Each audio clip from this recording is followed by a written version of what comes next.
Yeah, an absolute pleasure to welcome Nadine Dereza to come to talk to you today. She'll sort of host this morning's event. Nadine is an award-winning journalist who's got an incredible track record across multiple sort of news platforms, too many to mention. What I will do is let Nadine introduce herself sort of more formally, but yeah, wonderful to have that sort of calibre of individual that's going to be working with us today. So I wish you all the very best and thank all of our speakers, and we'll now hand you over to Nadine. Thank you very much.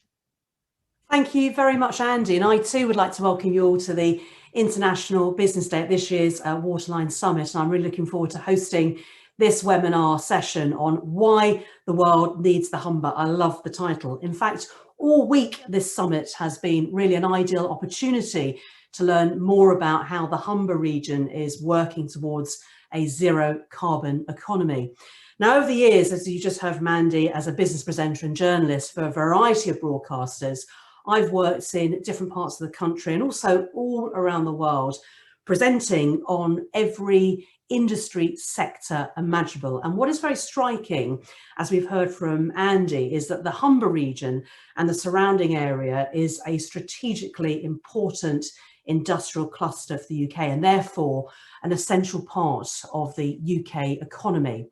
But there's no hiding from the fact, and I know you're not, that the Humber is currently the most carbon intensive industrial cluster in the country, as a result producing very high levels of carbon dioxide emissions, emitting, I think, over 12 million tonnes a year when I last looked. I'm sure somebody can give me the up-to-date data on that.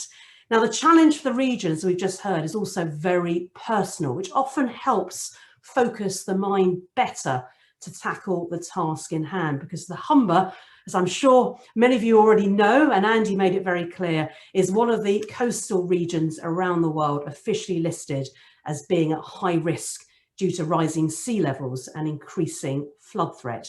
I mean, the floods of 2007 are still fresh in many people's minds around the region. So there's a necessity and really an urgency to be water resilient, particularly when you throw in surface water flooding into the mix too, which can happen anywhere in the Humber and the surrounding region, in fact, anywhere in the UK and around the world, which seems to be, I don't know about you, more prevalent, certainly over the last decade or so. But it's all to play for, because you have the industrial capability, you have the offshore storage capability, and although you need to attract and retain diverse talent into the industry, which is a huge challenge and not to be underestimated, particularly as you have other industries to compete with, and some of those industries may appear to be more attractive, certainly on the face of it, to work and build a career in. But your industry has multifaceted career opportunities too. So reaching out further to the schools, colleges and universities to educate and inform teachers and younger people of the career possibilities is, I think, paramount. And I'll try and pick up on some of those themes and issues again later on during the panel discussion. And let's not forget the skills developed here already, which I'm sure will play a significant part in transforming the Humber into the UK's first zero carbon cluster. That's the ambition, and help the UK reach its goal of achieving net zero greenhouse gas emissions by 2050, while also delivering economic growth. And I also think what's really important to think about that healthier environment for all of us to live, work and play in, which is critically important. I know some of the athletes, it'd be interesting to hear from Team GB, have collectively asked to think about, ahead of COP in Glasgow next year, how we should place the environment as we come out of the pandemic recovery, whenever that's going to be, and think about how we benefit from some of the gains that we got from lower pollution levels back in the spring, certainly. So decarbonising industry through energy efficiency improvements, through renewables, the use of hydrogen and carbon capture and storage and so on, all of these things play a part if that target of net zero is going to be achieved. Now, I'm not a scientist or engineer, by the way, I wish I was, although I chaired the European Petrochemical Association conference for 10 consecutive years, and I've worked with some of the biggest petrochemical producers from all around the world. So I'd like to think I've picked up something along the way, and something that Andy said about actually that some of those industries that you see in your area that are often seen as part of the problem, they hold the solutions too, because often they are the industry of industries and they don't necessarily get a great PR. So that's really important that people understand what those companies do in providing us with lifestyles that we like to have, and we've grown accustomed to as well. And working more recently for CNBC and looking at how digital transformation is a game changer for many industries has opened up my eyes to the impossible becoming the possible. So adopting new digital technologies, the Internet of Things, when paired with, say, the likes of artificial intelligence, if used correctly and wisely, underlines, I think, how important digitalization can be to the green, blue, and clean agenda. I'll leave grey out of it for the moment, but it has an important part to play as well. But I think all of those, the green, blue, and clean agenda, will significantly contribute to the target of net zero too, as long as we address the shortage of digital skills and technical knowledge. And I'm not talking about being au fait with Facebook, Instagram, and Snapchat, and whatever the latest app is. It's going so much deeper than that.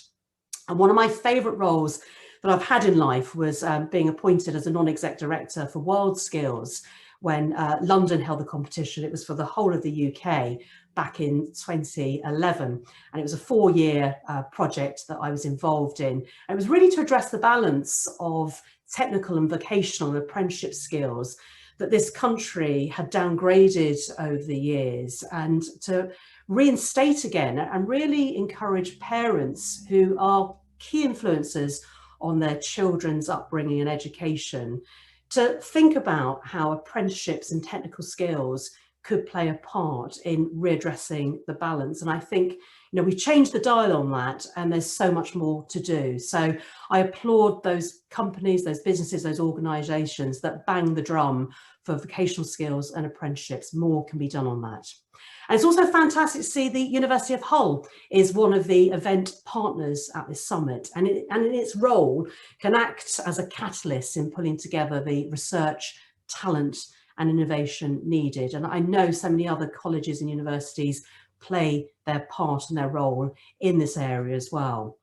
But realistically, cutting carbon emissions will require significant investment and coordinated effort among government and businesses.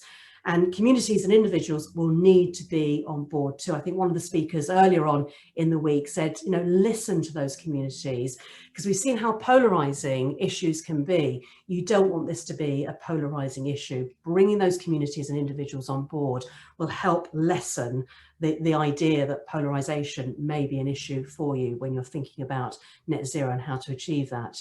I noted with interest that the Prime Minister Boris Johnson at the beginning of the month set out new plans to build back greener by making the UK the world leader even in clean wind energy, with £160 million apparently we made available to upgrade ports and infrastructure across communities, which include, I think, Scotland, Wales, Teesside, and of course the Humber, in an attempt to increase the UK's offshore wind capacity, which is already, I think, the largest in the world and currently meets 10% of the electricity demand. But energy from wind is just one part of the jigsaw puzzle, and we can't rely on that solely, but it is a growing significant part.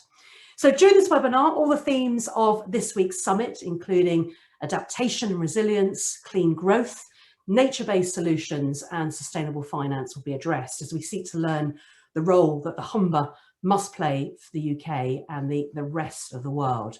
So this morning, we're going to hear from our panellists, who I'm sure will provide valuable insights in the drive to net zero and the challenges and the opportunities that lies ahead for the UK as a whole. And joining the panel today, you can see them eagerly waiting to deliver their presentations. I'm delighted to say we have Stephen Phipson, the CEO of Make UK. We've also got Mark England, OBE, no less, and hopefully I'm going to pronounce the title correctly. I'm not sure if I should give it a French accent. I won't, I'll leave it though.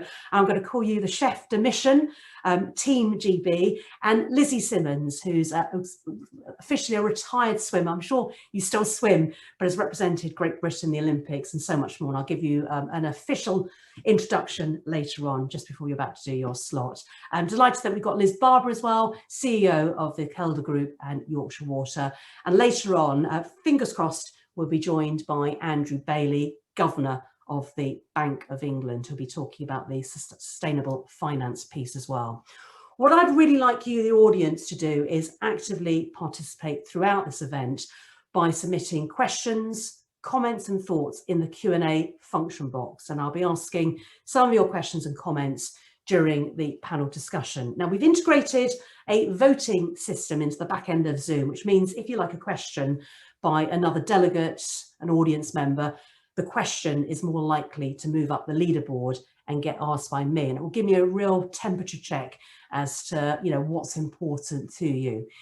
The other thing is we've got the presentations this morning, and what will happen is that each presenter will talk for roughly about 10 minutes, and then I'll ask them a question or two before moving on to the next presenter. And I'll repeat this format until we've heard from all the panelists, and then we'll move on to the Q&A panel discussion. Please feel free to start submitting your questions and comments from the off. In that way, I can find out, as I mentioned earlier, what's important to you and your areas of interest. So let's introduce our first guest speaker. And I mentioned earlier the 4 themes of this week's summit, and we're going to highlight the clean growth theme to begin with during the first presentation, and find out about the Make It Green campaign, which showcases the steps manufacturers are taking to build a sustainable recovery, as well as discussing the importance of UK manufacturing across the region. And who better to do that than Stephen Phipson, the CEO of Make UK. Now, if you haven't heard of Make UK before, they're the organisation which champions and celebrates British manufacturing and manufacturers. So Stephen, a very warm virtual welcome to the Waterline Summit. And I hope I've described Make UK appropriately. Oh, well, very, very good introduction, Nadine. Thank you very much for that. And it's a great pleasure. Obviously, I'll try and explain a bit more about what we do as we go through this morning, but a great pleasure to be here today, and a great pleasure in one of my roles. One of the greatest things is being able to go out and visit thousands of companies around the country. And it's a great shame we're not doing that in person today, but I hope we can do that quite soon, pandemic permitting. It's fair to say, I think, that climate change now is right at the top of the policy agenda, not only for Make UK in terms of what we do, but for many manufacturers that we meet around the country. So let me start by telling you why I believe that the challenges brought about by climate change not only represent a great opportunity for Humber, but also for manufacturing across the country as a whole. Manufacturing, just to remind us, is really important to the UK economy. It represents 44% of the exports of the country. It's largely touted by many politicians as being 10% of GDP, but contributes significantly more than that. And actually 66% of R&D, which is really important for the green agenda, is actually generated by the manufacturing community in the UK, so absolutely critical. Make UK, we used to be called the Engineering Employers Federation, 125 years old, is the largest national body in the country for manufacturers. So out of the 2.7 million employees in manufacturing in the UK, our members are covering about 1 million of those employees. So we have a substantial representation. And as I said, we've been around for quite a long time, so it gives us quite a good insight into what the feeling is of many of those manufacturers, and really where we can influence government policy to take us forward.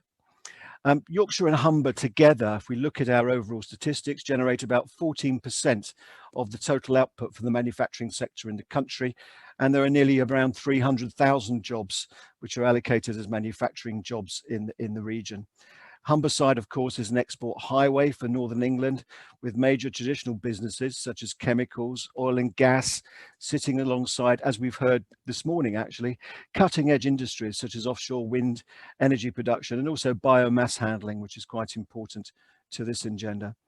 It's a really impressive illustration of what an innovative and dynamic sector can be, and one which I'm certainly couldn't be prouder of being a part of, actually, when we talk about this to government in particular. And we do have a very regular engagement with government. So we have a weekly meeting with the business secretary. We're involved in all of the different business councils. So perhaps I can share some of the insights about the thinking about the longer term on the green agenda that's going on at the moment. Obviously, at the moment, we're going through some pretty tough times in the manufacturing sector, particularly with the COVID pandemic. And this week's been actually full of, back on the old subject of Brexit again. We've been going backwards and forwards quite a lot with government around where we end the transition period and what that might mean, not only for manufacturing in general, but for our net zero aspirations going forwards. But in Humber, with sea levels rising, as we've heard, climate instability worldwide, climate change remains a longer term existential challenge that we must tackle together, both industry and government. This area in particular is particularly vulnerable, as we've heard, and susceptible to seasonal floods. And climate change here, more than anywhere else in the country, has become a real reality. So you're at the front end very often of this whole agenda. That's why earlier in this year, we published a new research report showing that sustainability and profitability go hand in hand, because obviously investment to this is absolutely critical going forward. And manufacturers, we find, that put sustainability at the heart of their businesses have seen real benefits from doing so. Pre-COVID, the pandemic, about 30% of manufacturers were investing in energy efficiency measures, with 40% of them reporting an increase in profits as a result. So these are real tangible data points that we can point to for investors. 30% of them have also demonstrated improvements in their competitiveness and increased that dramatically as a direct result of making energy-related efficiencies in their business, which is another key data point for us. We find in our surveys that about 90% of manufacturers are aware of the 2050 net zero target, and nearly half were already committed in some way to following through with some concrete steps to start that journey towards a green agenda. 40% of those respondents, 40% of manufacturers that we survey, have renegotiated their energy contracts in the last 12 months, and 65% have been able to get a better deal. So really taking that on board. So for me, this really reinforces my faith in the innovative nature of the sector. Innovation and sustainability are definitely going hand in hand, and with the smart manufacturing agenda, which we touched on earlier in the first presentation, I'm really keen to see these two things going hand in hand. So we've got the digitization, the 4IR of manufacturing, going hand in hand with the green agenda going forward. So we have to navigate both of those things to have a really sustainable future in manufacturing in this country. Absolutely critical. So as industry looks to rebuild and grow after the pandemic, assuming we get through this second wave that we're in at the moment, we will work with businesses to really refocus on their sustainability agenda and their goals and deliver a green recovery. And this is built on the foundations of real innovation in the UK. And in many areas, we are leaders in that innovation. So in our recent discussions with government, there's a high focus, as you've heard, on the green recovery. And as part of that, it's about refreshing the industrial strategy we've got as a country to reflect this. So a refreshed industrial strategy will include not only increased investments in offshore wind, as we've heard in terms of the Prime Minister's recent announcement, and electric vehicles infrastructure to support what we're doing in transport, but these really exciting new technologies such as hydrogen, which has been mentioned, and carbon capture, usage and storage. In fact, I sat last year on the Prime Minister's working group on CCUS, carbon capture, usage and storage, and I was astonished at just what an effect that's going to have in terms of creation of new jobs and new technologies in the country. And hundreds of thousands of new jobs will be created in the new CCUS industrial change. We've got around 4 pilots operating at the moment across the country, small scale pilots. But actually for Humber, and bearing in mind the convergence of all the points we've heard before, this represents, I think, alongside offshore wind, a substantial opportunity for future sustainability, being one of those hubs for CCUS going forwards. So we're obviously proactively supporting our manufacturers on the journey to net zero. But obviously we need to call on government as well across the country to provide better fiscal incentives for investment. It's really important that we match our ambitions on the green agenda with the right fiscal environment for companies to invest. Really important that we do that. And it's really important that government is on board in both directions, setting out a clear vision, but also the environmental changes that we need in terms of the business fiscal environment. So it'll be interesting to hear from the Governor of the Bank of England later on about this, to enable those investments to happen, to enable that change to happen quickly and enable us to achieve our net zero ambitions in the longer term. So Nadine, let me pause there, and I look forward to our questions and our panel later on. Thank you very much indeed, Stephen. And we've already got some questions coming in for you already, actually. And I'm just going to pick up on, obviously, you mentioned the B word. Someone had to, at some point, I didn't think we could get through a couple of hours of discussion without mentioning Brexit. There's a question coming in from Chris Zanetti. Thank you very much, Chris, for this. With the current challenges of COVID and Brexit, what is the appetite of UK manufacturers to invest significantly in the green recovery? Yeah, very good question. So, and it's actually a question I was debating yesterday with some government ministers. I mean, you'd have heard we had a call with the Prime Minister earlier this week for business leaders, which was about encouraging business to get on board to prepare for the end of the transition period. There's a large feeling. I think our latest statistics are showing us that about 48% of manufacturers have made no preparations for the end of the transition period. So the first answer to your question is around the short-term nature. Many companies are in survival mode at the moment. Quite difficult for them to think about anything to do with longer-term aspirations such as net zero, or indeed even preparing for the changes that are going to happen at the end of the year with a deal. And so there's a short-term angle to this, and that's where the government comes in with trying to support businesses to make sure they can exit this period stronger for the future. But the two key points remain, and actually we're very pleased with the awareness that we see with manufacturers around the digitization agenda, which, by the way, contributes significantly to the net zero target by improving efficiency in business. And we're now seeing a very high proportion of companies starting that journey, which is important, and net zero. And I can tell you that we have some great examples of the larger manufacturers, to start with, admittedly, really getting to the point where they can be energy sort of zero, or energy, everything from green energy within the next couple of years. There's quite a few plants in the country that are getting to that point. And as a result of that, they are really pushing their supply chains to do similar. So these will actually not force, but encourage dramatically companies to get on board with that. And if we can get a new industrial refresh policy strategy refresh published next year, that will set out the clear framework from government and the direction of investment, and that channels the money from agencies such as Innovate UK to stimulate that co-investment in manufacturing to take those new programs and those new investments forward. So we have a short term, we've got to get through it, but longer term, I think those two really directional policies will stick with manufacturers, and they're on board on the journey as far as I can tell so far. Thank you, Stephen. And Innovate UK is a fantastic organisation, if people don't know about it, to check out their website and to look at some of the funding programmes that people can apply for and the resources as well. So it's an excellent resource. Well done for mentioning it. When I looked on the Make UK website, I was interested in the digital transformation, which you've mentioned as well. And obviously there's the 4 stages that you name of digital transformation: the preconception, the conception, the evolution and the revolution.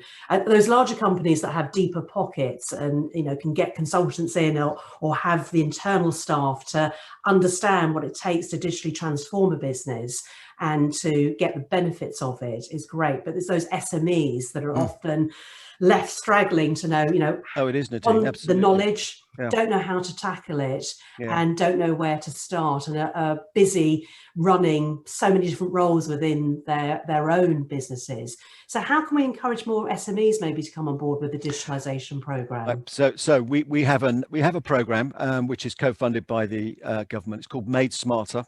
At the moment, it's in pilot stage in the Northwest. So it's been piloting there for the last 18 months, and that's about technology adoption with SMEs. Basically, it's about encouraging supporting those SMEs to get on the digital journey.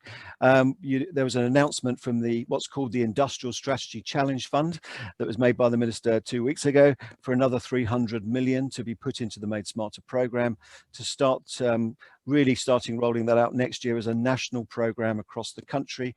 And this is where there is free advice to manufacturers from experts, being able to advise them on really what the best start to their digitization journey is. And it's about outcomes really rather than the technology. It's about how to achieve better outcomes using the technology.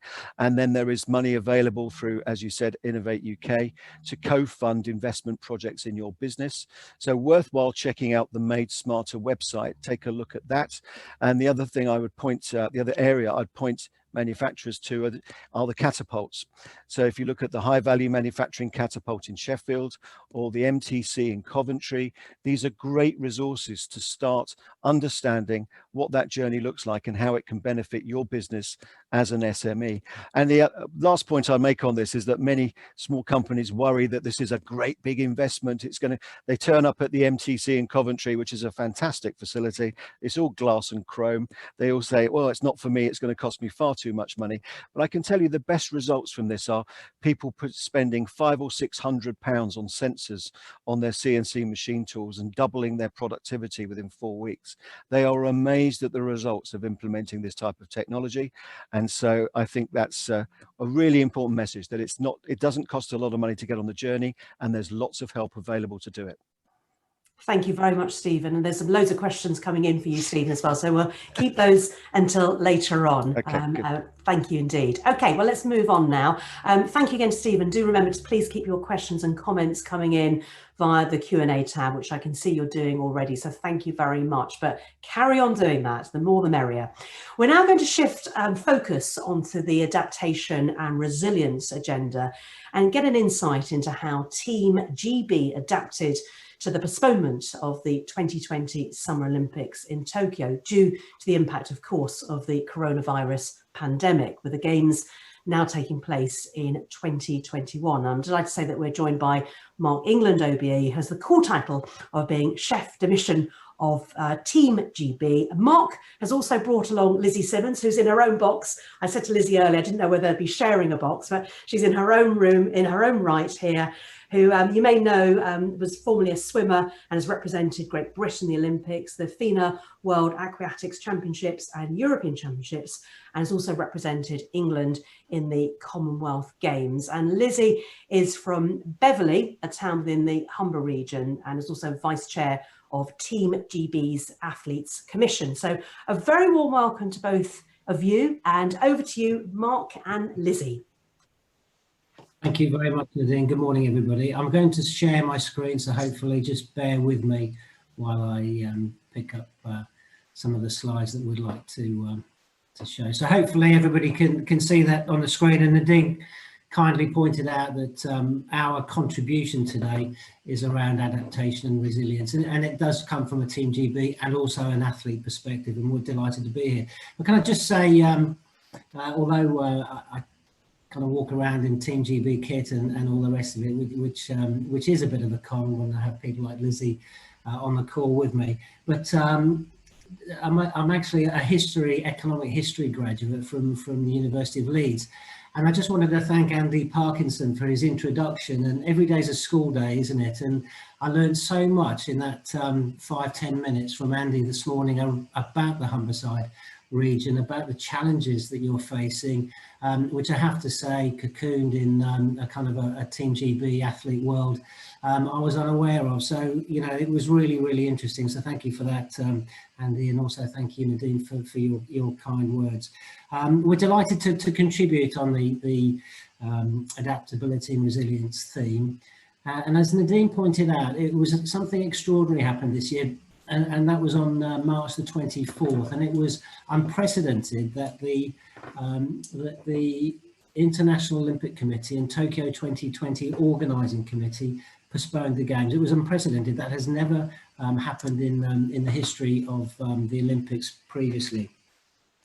Now, what was more complex is that when that was postponed and cancelled, or postponed, sorry, the new date for the games was not released, and it wasn't released until another week. And so that uncertainty that was brought into the environment, we'd never come across. And I'm just perhaps somebody could take over the control of the slides, because they're not actually not actually clicking through on the slide deck. My apologies.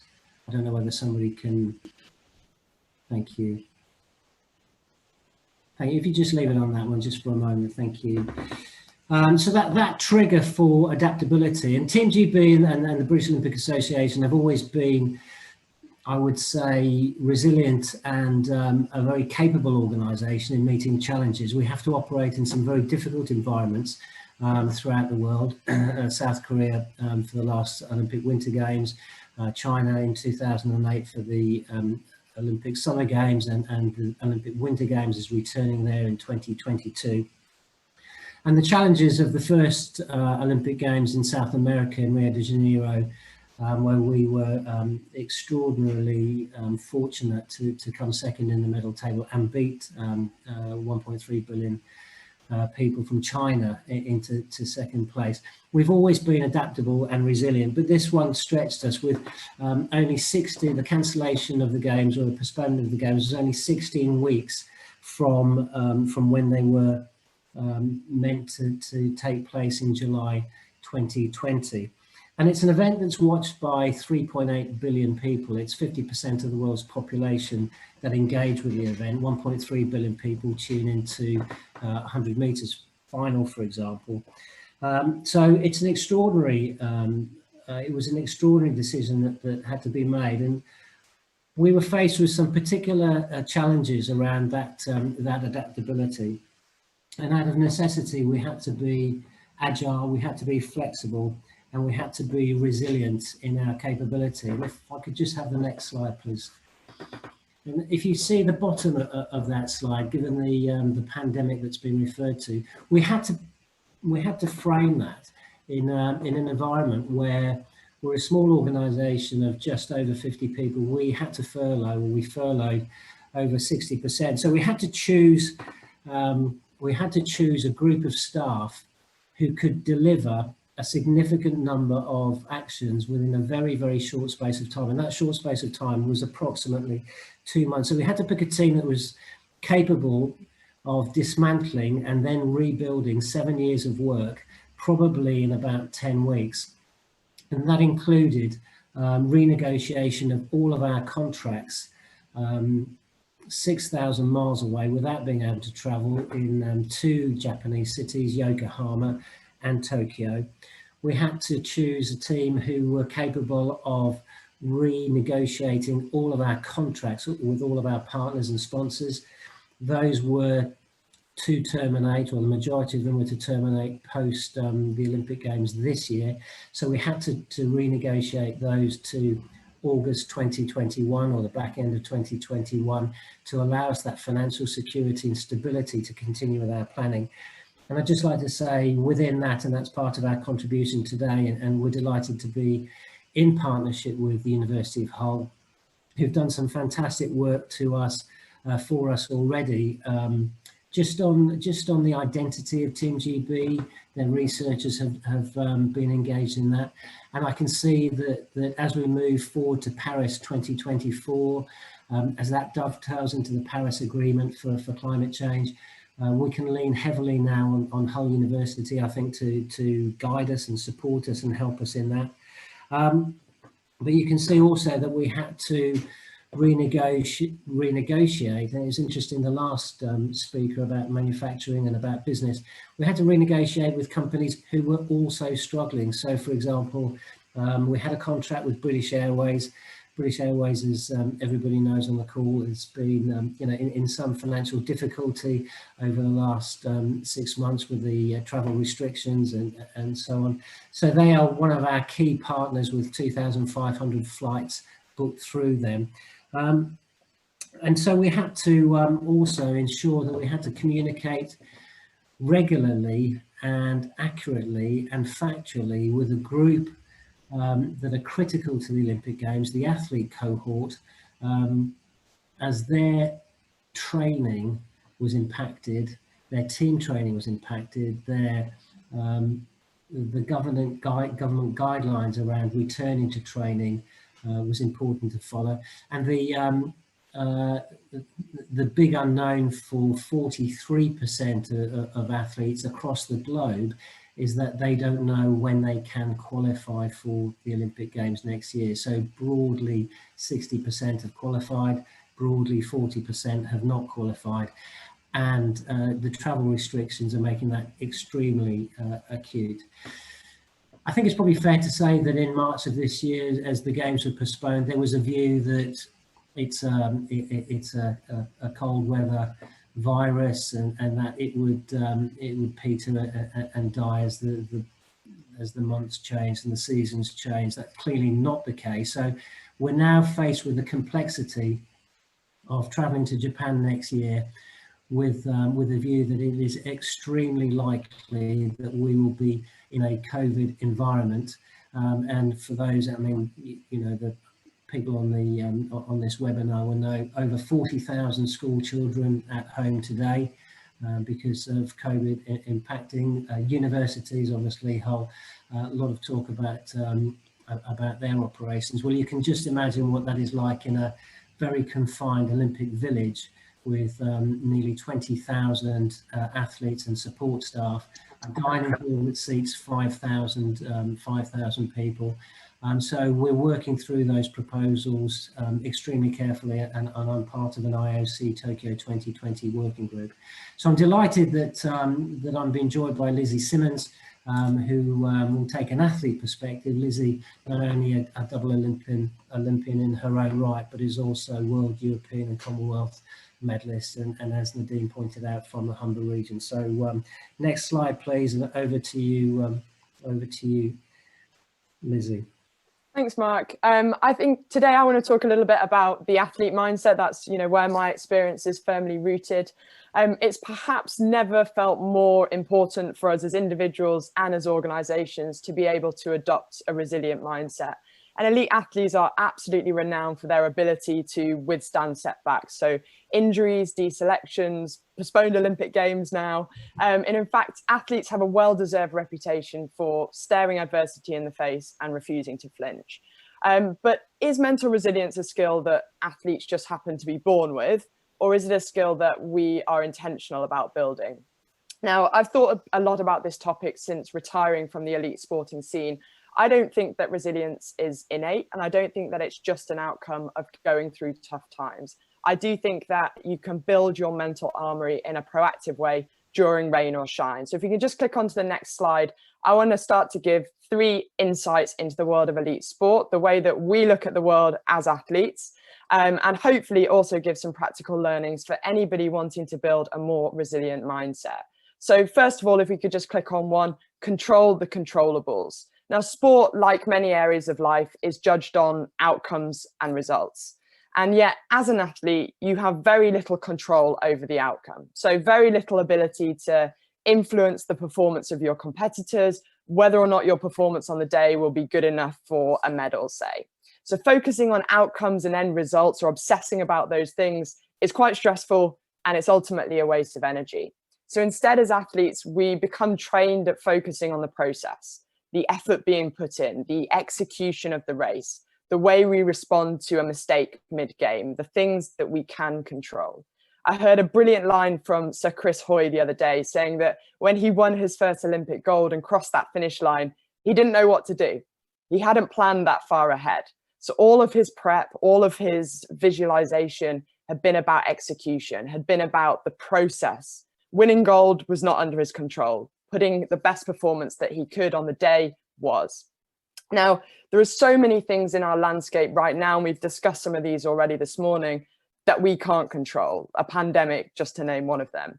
And it's very difficult to be resilient as a person and as an organization if you're letting yourself be battered around by that storm outside, by those factors that aren't within your control. It's super easy to get stuck at the level of results. We fret about the outcome and forget that the real work goes into the process.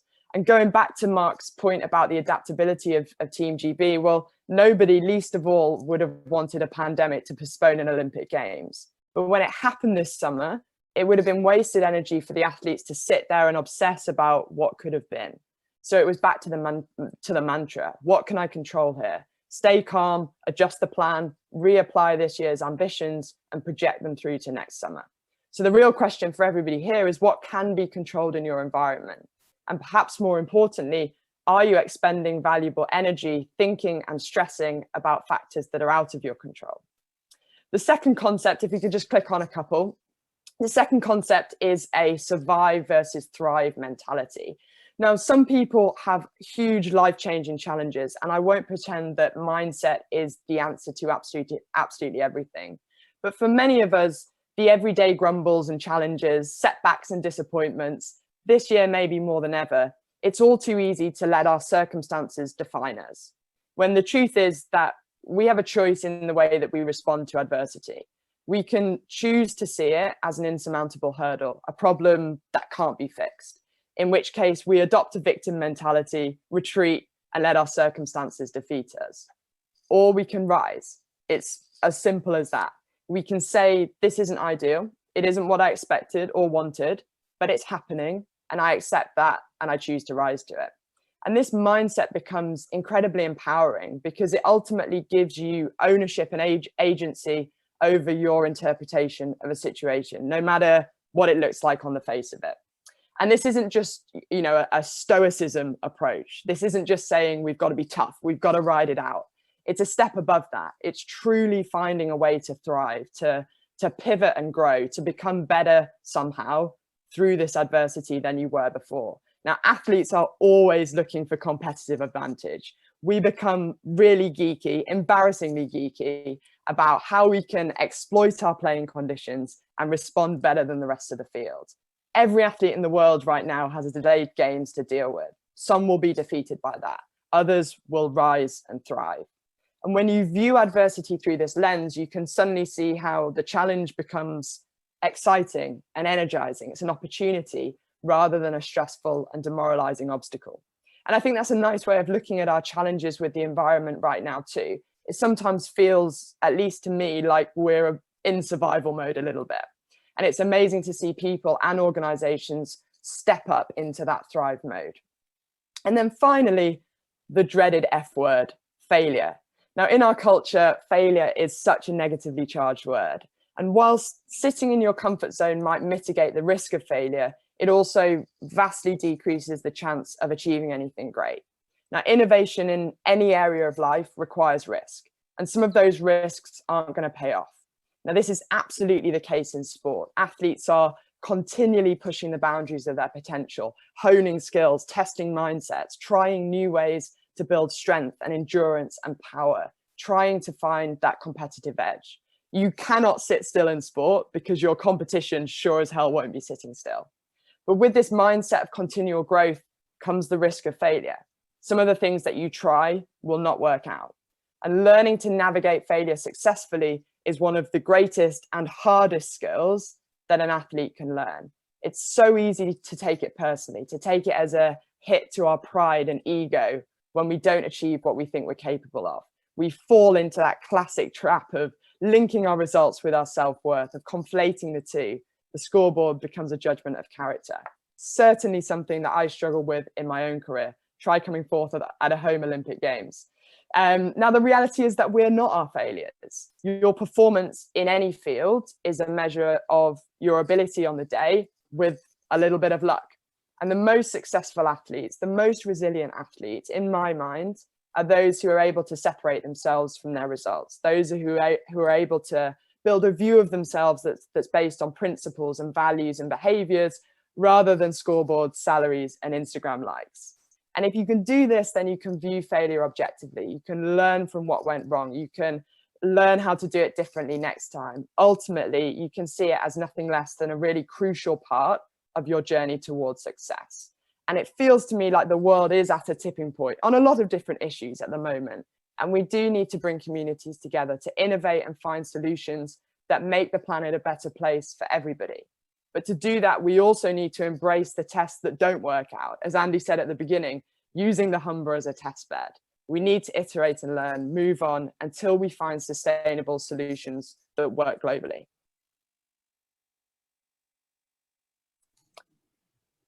That's it from me. I'll hand back to you, Nadine. Thank you very much, both to Mark and Lizzie as well. I like the idea of controlling the controllables. I think those are very, very wise words as well. And just of note, actually, I know that more than 300 British Olympians and Paralympians have called on the government to take urgent action on climate change following the coronavirus pandemic, in essence, to create a healthy, safe Earth for us all. So Steve Redgrave has gone on record, the 5-time Olympic rowing champion, as saying, as an athlete, you need a healthy environment to perform at the highest level. And the recovery from the pandemic, whenever that's going to be, gives us the chance to clean our air and benefit society as a whole, particularly young people whose lungs tend to suffer the most from air pollution. So just want to get your thoughts, Mark, on, you know, that campaign really to, you know, to back the idea of cleaner air, particularly for younger people, and also how it's critical for athletes to be able to perform at their best. And the cleaner the energy is, the better they will be at those marginal gains and give them that competitive edge. Yeah, I mean, very important act on behalf of the athletes there, and the pandemic, or COVID-19, is also a respiratory disease, and so, you know, we shouldn't lose sight of the fact that the two are intertwined. There are a significant number of athletes that suffer through asthma or respiratory challenges. There are ways in which that they can be placed on a level playing field as a result of that, which are called therapeutic use exemptions. But wouldn't it be great if athletes didn't have to use therapeutic use exemptions? Wouldn't it be great if through organisations and lobbies such as this, that everybody acts? And I mentioned in my kind of 5 minutes the importance of linking in with Paris and the work that's taking place on the Paris 2024 Games to reduce carbon footprints and to reduce the particles in the environment and so on. And we are strongly behind that and strongly support that, and I think what we need to do as an organisation is get some guidance, you know, not just following behind the athletes, but get some real guidance from campaigns like this, from summits like this, and from expertise, as I said earlier, through Hull University to try and help and guide us and advise us on the best approaches to take. Brilliant. Well, I'll leave it there because we've got loads of questions that we can ask both of you during the Q&A panel. We've got Liz Barber coming in next, but I'm delighted to say that Andrew's joined us as well. Thank you, Andrew. I know you've got a very, very busy schedule. And just to let you know, we've got Liz Barber who's going to do the next presentation, and then we'll bring you in afterwards. But I think it'd be great that you can listen in to Liz, and I know you're here for the rest of the webinar. Already, so yeah, thank you. Brilliant. Yeah, brilliant. Lovely to have you here. Thank you very much to Mark and Lizzie again. And Liz, great to have you as well. Just remember, everybody, to keep your questions and comments and thoughts coming in thick and fast through the Q&A function. So now it's time to move on to our third presentation and to focus on the nature-based solutions agenda and ask the question, what role does Yorkshire Water play in responding to climate change and reducing their own carbon impact? And here to answer that and so much more is Liz Barber, the CEO of the Kelder Group and Yorkshire Water. And Liz, I noted with interest as well that you're obviously on the board of the Leeds University too. Yes. And my daughter's just started there, so I was going to ask you if you can keep an eye out for her. Fortunately for her, she has a different surname to me, so I won't be embarrassed at all by the mention. She'll be hard to sort of track down, but I'll catch up with you after that as well. Great. Liz, great to have you on board.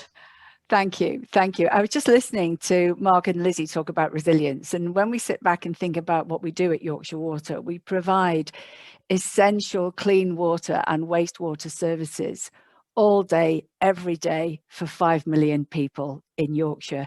So boy, do we have to be resilient.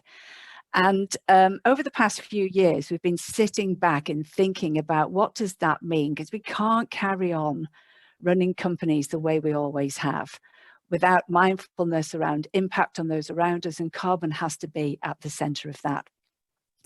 So in the last few years, we've sat back and thought, right, let's completely rethink our company, our organization and what we do, and sort of strip it all back. And we realized that we're actually in a very, very privileged position. We have a monopoly license, but we have to earn the right to have that license.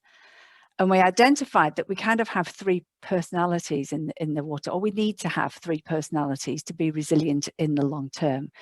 We have to be well-run organizations, companies. So we have to be efficient, we have to deliver great customer service, we have to use innovation, we have to deploy digital techniques, and all of those things that well-run companies would do. But we also provide an essential public service. So we have to think about climate change and carbon and the land that we use and the impact we have on carbon, biodiversity, and actually our long-term resilience on an impact on the environment. And then the third element is that actually we actually serve communities. We serve communities like the Humber. We also serve small communities. And we actually have to look after and support customers in vulnerability. So we actually sort of think about these three personalities that we have to be a resilient and successful water company or organization. And we believe we need to sit right in the sweet spot of those three. If we think of them as a Venn diagram, that sweet spot, that overlap of the three, in order to be a truly resilient and responsible organization and earn the license that we've got. So we had to go about finding our purpose, a purpose statement. And actually we used to talk about the three blobs in the sweet spot. Well, that wouldn't do it for a corporate purpose. Somehow that wouldn't hit the mark. People would think we'd gone a bit mad. So we engaged with our colleagues, stakeholders and customers to come up with our company purpose that is the center of all of our thinking, the center of our business model, the center of our business plan, which is to play water's role in making Yorkshire a great place to be now and always, which incorporates, if we're going to do that, we've got to do the day job well.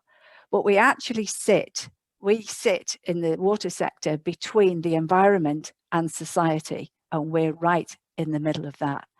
So how we deliver our services matters to how we impact both the environment and society, and how resilient our organisation can possibly be. And then we've got the now and always. So we can't run a business and we can't make investment decisions today with the next year or 2 or 5 years. We've got to make investment decisions that impact Yorkshire for the next 50 years or 100 years. And we've got to think that far ahead.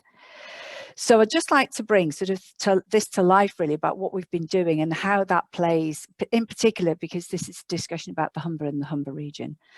So you'll have heard already, no doubt this week, about the Living with Water partnership. And we heard from Andrew earlier on a lot about the Humber area itself. So yes, Hull sits in a bowl and it is below sea level. And that's thanks to the activities of the Vikings on the banks of the Humber, which have then dried out the region behind it. And we're dealing with that now. Here, more than 1,000 years later, we're dealing with the activities of the Vikings. And in fact, all of the surface water coming from Hull and the surrounding area, bizarrely, but this was felt to be the right engineering at the time, goes through our assets, goes through our pipes. And in order to reduce the threat of flooding to a more acceptable level, if we used grey infrastructure, pipes and pumps, like we already have, but we've expanded those, it would cost easily north of £2 to £3 billion. We'd never get that investment rightly because all of our customer bills are spread all over Yorkshire. And it is a very complex ownership between our assets, East Riding of Yorkshire, Hull and the Environment Agency. So we set up the partnership to get after that. And what this partnership is doing is looking at blue-green infrastructure. It's keeping water out of the pipes and on the surface. It's actually using open space to keep the water out of the pipes. But it's actually doing it in a way that helps the environment, helps biodiversity, helps reduce flooding, improves the environment for the people who live in Hull, and it keeps Hull an attractive place to invest, which we heard about before, because it'll be safe from flooding. So we've not finished, we've started, but Hull City Council and East Riding of Yorkshire have put investment in already on filling up open spaces outside of the city. And despite the very intensive storms in the autumn and the spring of this year, that in some ways matched those of 2007, the city of Hull was kept safe. So it's a wonderful, wonderful partnership to be part of, because actually everybody's bringing their own funding and their own expertise, and we're actually really, really getting benefit for the region by working in this way, which we would never have done if we worked on this on our own. And for us, it attracts some investment. So we'll get 20 to 30 million pounds of investment for the next 5 years. If we were asking for 2 billion, we'd have got none. So we're looking at this sensibly and thoughtfully with the environment in mind. We actually got attracted investment that we wouldn't have had. So it is good for investment as well. The other thing I'd like to think about the natural environment, Nadine, because you talked about nature-based solutions, is we've been working with farmers, because all of Yorkshire drains into the Humber, with for the exception of our region of a bit in the Whitby region. All that we are defined at Yorkshire Water by the river networks, actually, and by river catchments, and everything comes into the Humber. And one of the things we found with intensive rainfalls is that water quality can deteriorate rapidly in intensive rainfall, so we can't treat it when we're abstracting from rivers.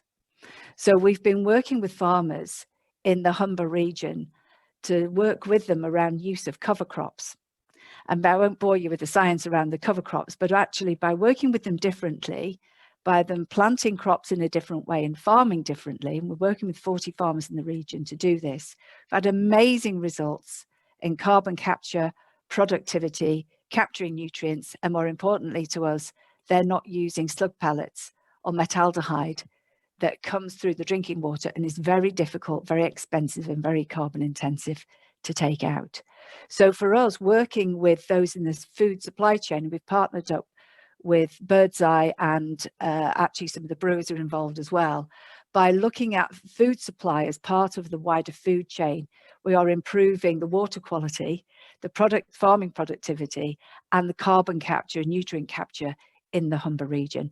And all of that water eventually ends up in the Humber estuary, which is an amazing place for biodiversity as well. So it really can be a win-win-win all around if we get this right. And finally, it's partly about, we all need to think about investment and money. So on the back of this approach, we've developed a sustainable financing framework, and last year we raised bonds on the back of this sustainable financing framework. So we're attracting more investors in, because we can now bring green sustainable investors rather than traditional Class A investors. And arguably as a consequence of that, we've got better rates from that when we're borrowing money, because we can attract those sustainable investors.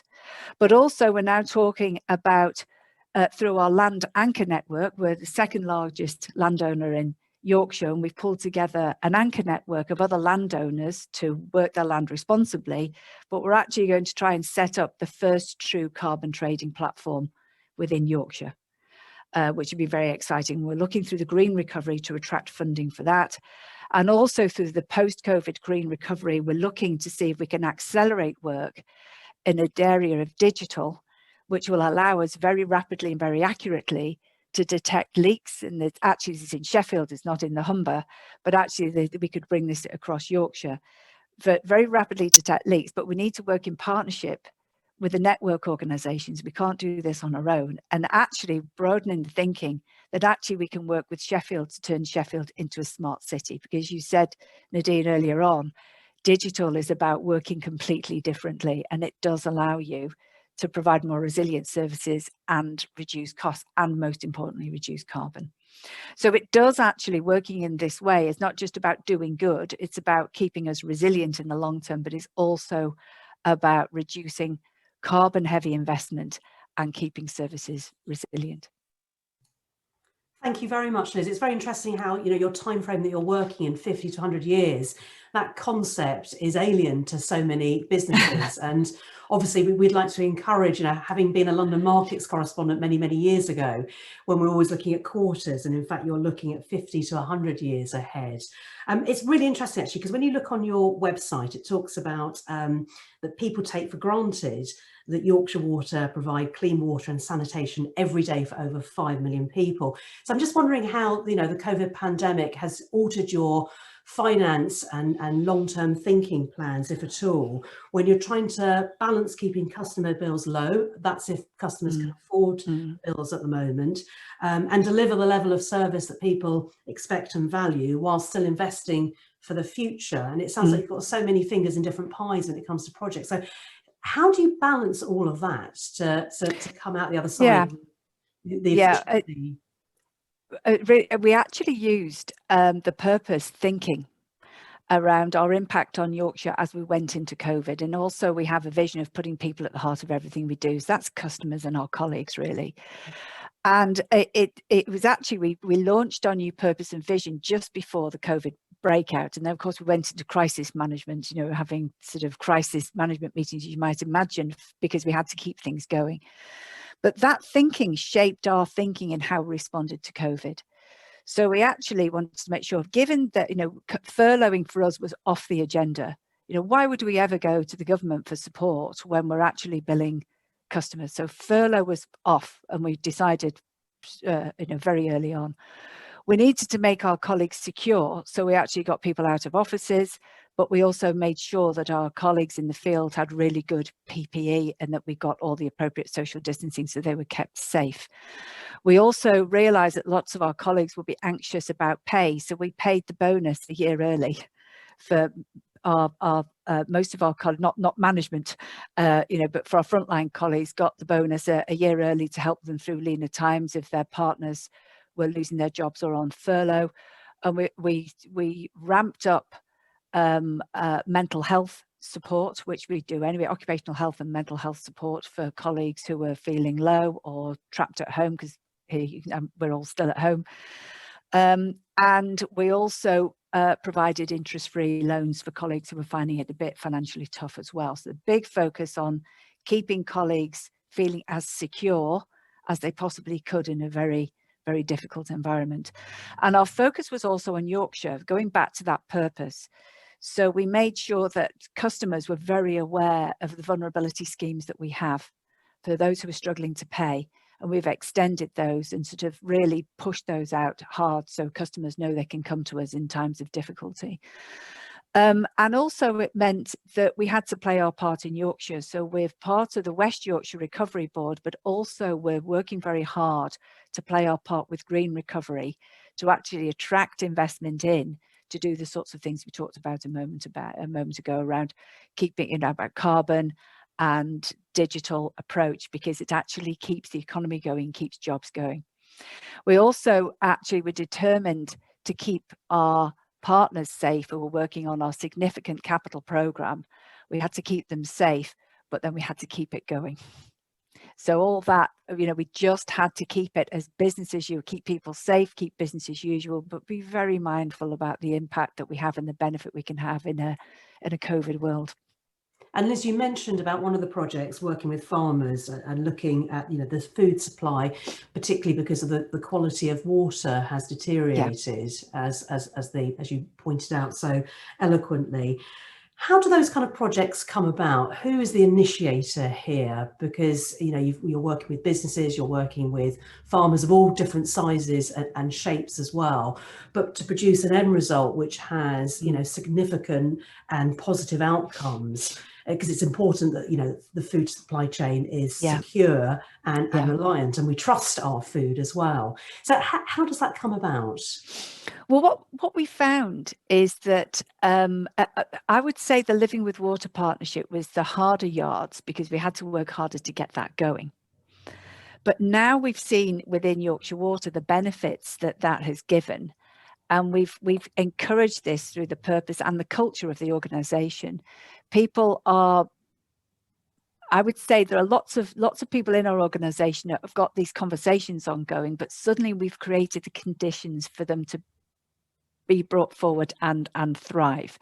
So it's actually creating a bit more creativity, willingness to collaborate and partner. But also we've developed what we call, very boringly called, decision-making framework. So we can now optioneer between a traditional grey infrastructure type approach or nature-based solutions, and we can show the trade-off and calculate the trade-off between the cost, but also the benefit to society and the natural environment, so we can begin to optimize our approach. So it's not just a great idea, we can run with it, we can actually prove that some of these things are more cost effective and better for resilience and the environment as well. Brilliant, Liz. I know some questions are coming in for you, so we'll save those for the Q&A panel. Thank you very much for your thoughts today.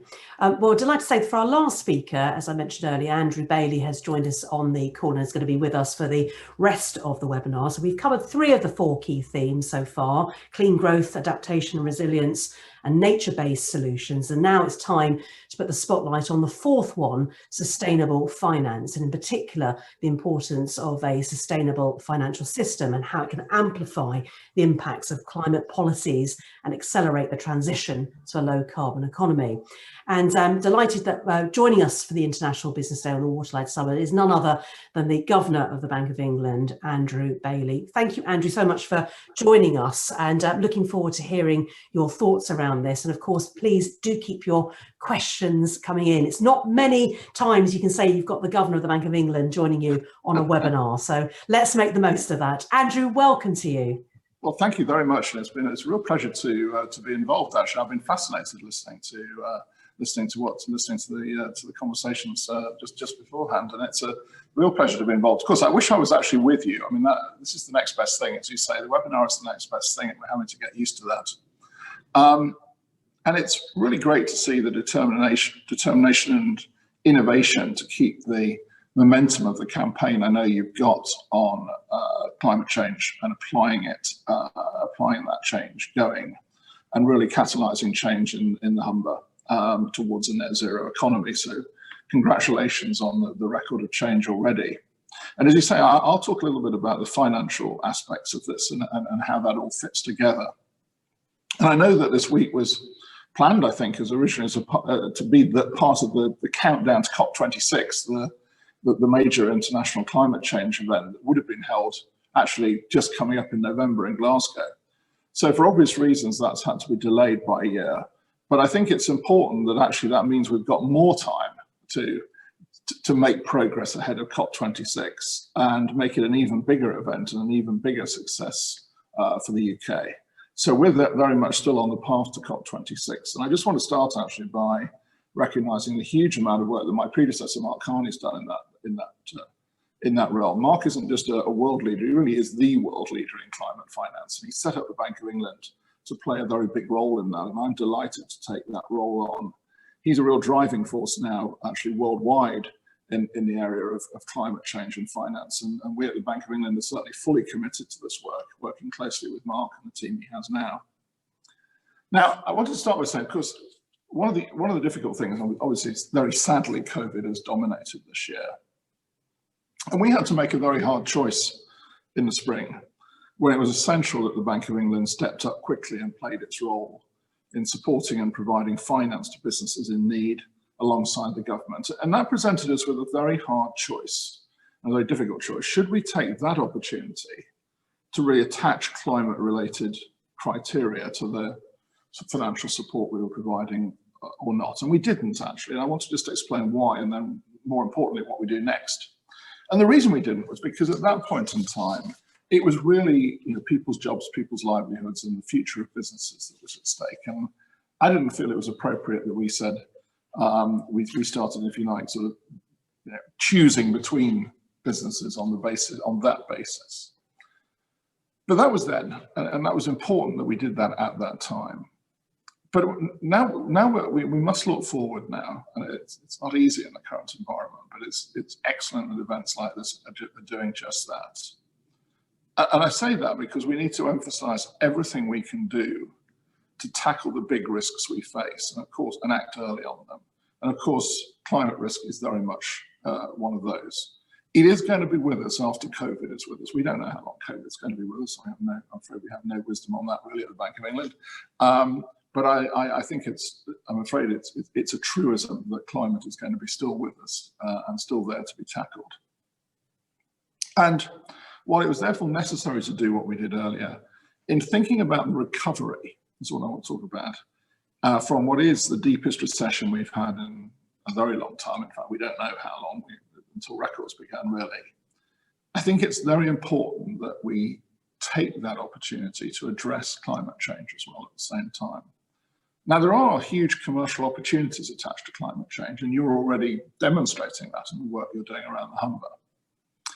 And there's a key role for private finance. And I wanted to sort of step back from that for a moment and look at the broader story around, broader economic story of this country in recent years. And there are two things that really stand out. One, we have had, unfortunately, pretty weak business investment in recent years. And likewise, we've had very weak productivity growth in the economy in recent years.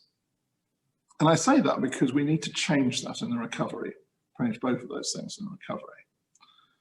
And investing to tackle climate change is an important part of that. It's an important part of tackling investment, and I believe also an important part of tackling productivity in the economy. So I want to say three things that we're focused on the Bank of England in that realm. First of all, working with the financial system to ensure that that system, financial firms, are focused on transitioning to support the risks and opportunities from climate change. We started this work about 6 years ago, measuring how we measure and control and how the financial system controls its own exposure to climate risk. And in doing so, plays its role in spurring progress to tackle that risk. Second, ensuring that private finance is supported by a framework of transparency of reporting and information by the firms in which it invests. The good news is, and I think this came through in the talk that Liz was giving, is that there is a great demand to invest in supporting climate change. Now, that investment needs to be supported by an infrastructure. And a big part of that infrastructure is clear and consistent disclosure of risks. So people can actually understand what they're investing in and what the climate properties of what they're investing in is. And the so-called Task Force on Climate-Related Financial Disclosure, it's a bit of a mouthful to say, but it is actually the world leader in providing a way forward here. And we strongly support that work. And we hope that in the year to go now till COP26, we can make a lot of progress, led by the UK government in its presidency of the G7 next year, chairing of the G7 next year, to get that framework established worldwide. Thirdly, I mentioned earlier the weakness of business investment in this country and how when we recover from COVID and tackle climate change and also tackle our new trading relationships in a post-Brexit arena, that we turn that business investment story around. And at the Bank of England, we're committed to doing all we can to support and enable productive investment in the economy by encouraging and enabling appropriate saving and investment structures. And that's important. We're not where we need to be on that front. And what we can do to enable productive finance, to enable productive investment, to enable people's decisions on where they want to save and invest, to support those agendas and to support the climate change investment agenda, that all needs to come together. We need to see innovation in the way in which investment takes place, because there's no question that the demand for climate, if you like, change consistent investment is rising, and we've got to enable that to happen. And that for me is a very important priority. It's one of my most important priorities. So I hope you see there's a lot to do on this front. We've had our sleeves rolled up all year, as it were, dealing with COVID, and that's got to go on. And we will go on and we will tackle these important issues. So let me end again by congratulating everyone who's making so much of this happen around the Humber. Thank you. Thank you very much, Andrew. Yes, interesting you mentioned about the G7 next year and also COP26 in Glasgow as well. And you mentioned about Mark Carney, your predecessor, and how much work he's doing in this area. So how can the UK, do you think, actually ensure that they seize the opportunity to show international leadership when it comes to climate change and tangible action, bearing in mind that last June, I think it was, the UK government was the first one to announce that net zero target by 2050. So what can we do as a country? I think the interesting thing is, I mean, it's sort of fallen into place in a sense that we have two very big leadership opportunities in the next year. One, as I said, is the fact that COP26 is going to happen. And the fact that it's been a delayed a year, as I said, shouldn't mean that we sort of, rest on our laurels for a bit and then, or rest for a bit, I don't know if we've got any laurels, but rest for a bit and then get going. We can do even more ahead of COP26 now than we would have done, and let's take advantage of that. And the second thing, as you say, is the G7, where we have an opportunity to show, I think, global leadership. And I think there is a big demand for it. As you rightly say, the UK has actually established itself already in that field as a leader. And there's a lot of people I find look to us to do that, and I think it's something we've got to take advantage of. So we've got a big opportunity in the 12 months ahead, and we need to take advantage of it. And I hope we can bring all these things together in terms of framing the recovery from COVID, but framing out sort of climate change consistent recovery from COVID. Indeed, and I know quite a few months ago, I think it was in front of a parliamentary select committee, you talked about the idea of excluding fossil fuel assets from the quantitative easing programme. That was obviously before the quantitative easing programme restarted again, I think in May and June, and the world was a very different place then. And I know some people have been disappointed that obviously those fossil fuel asset companies will still get access to the funding. So just any thoughts on that? I know the Treasury have the ultimate decision on that. Yeah. So, I mean, let me actually say most of the assets that we buy in the quantitative easing programme are gilts and government securities, but we do buy corporate bonds there. Now, our policy so far, and as you say, the Treasury in a sense, because they actually take the risk on these things, set the overall policy, but we work very closely with them. Our policy is that we're neutral. And now we've been neutral to date in the sense that we buy the market, in the sense that we buy a representative set of the corporate bonds issued in the sterling corporate bond market. The issue that, as you rightly say, I flagged to the Treasury Select Committee, and we're going to come back to this. In fact, we're already beginning to start thinking on it. Is we don't want to diverge from being neutral in the sense that it's not the job of the Bank of England to go around picking winners, as it were. However, neutrality obviously can take more than one form, if you like, in terms of how you define it. And so what I want to get to is from being what you might call just completely neutral across the whole sector, just saying, let's be sort of climate change consistent neutral. So we will put a criteria in there about climate change. And then once we put that climate change criteria in, after that, we will again have a set of things, bonds we can buy, and we will be neutral within that. So that's the change I intend we will make, and we're now beginning to say, when COVID allows us to start the work on that.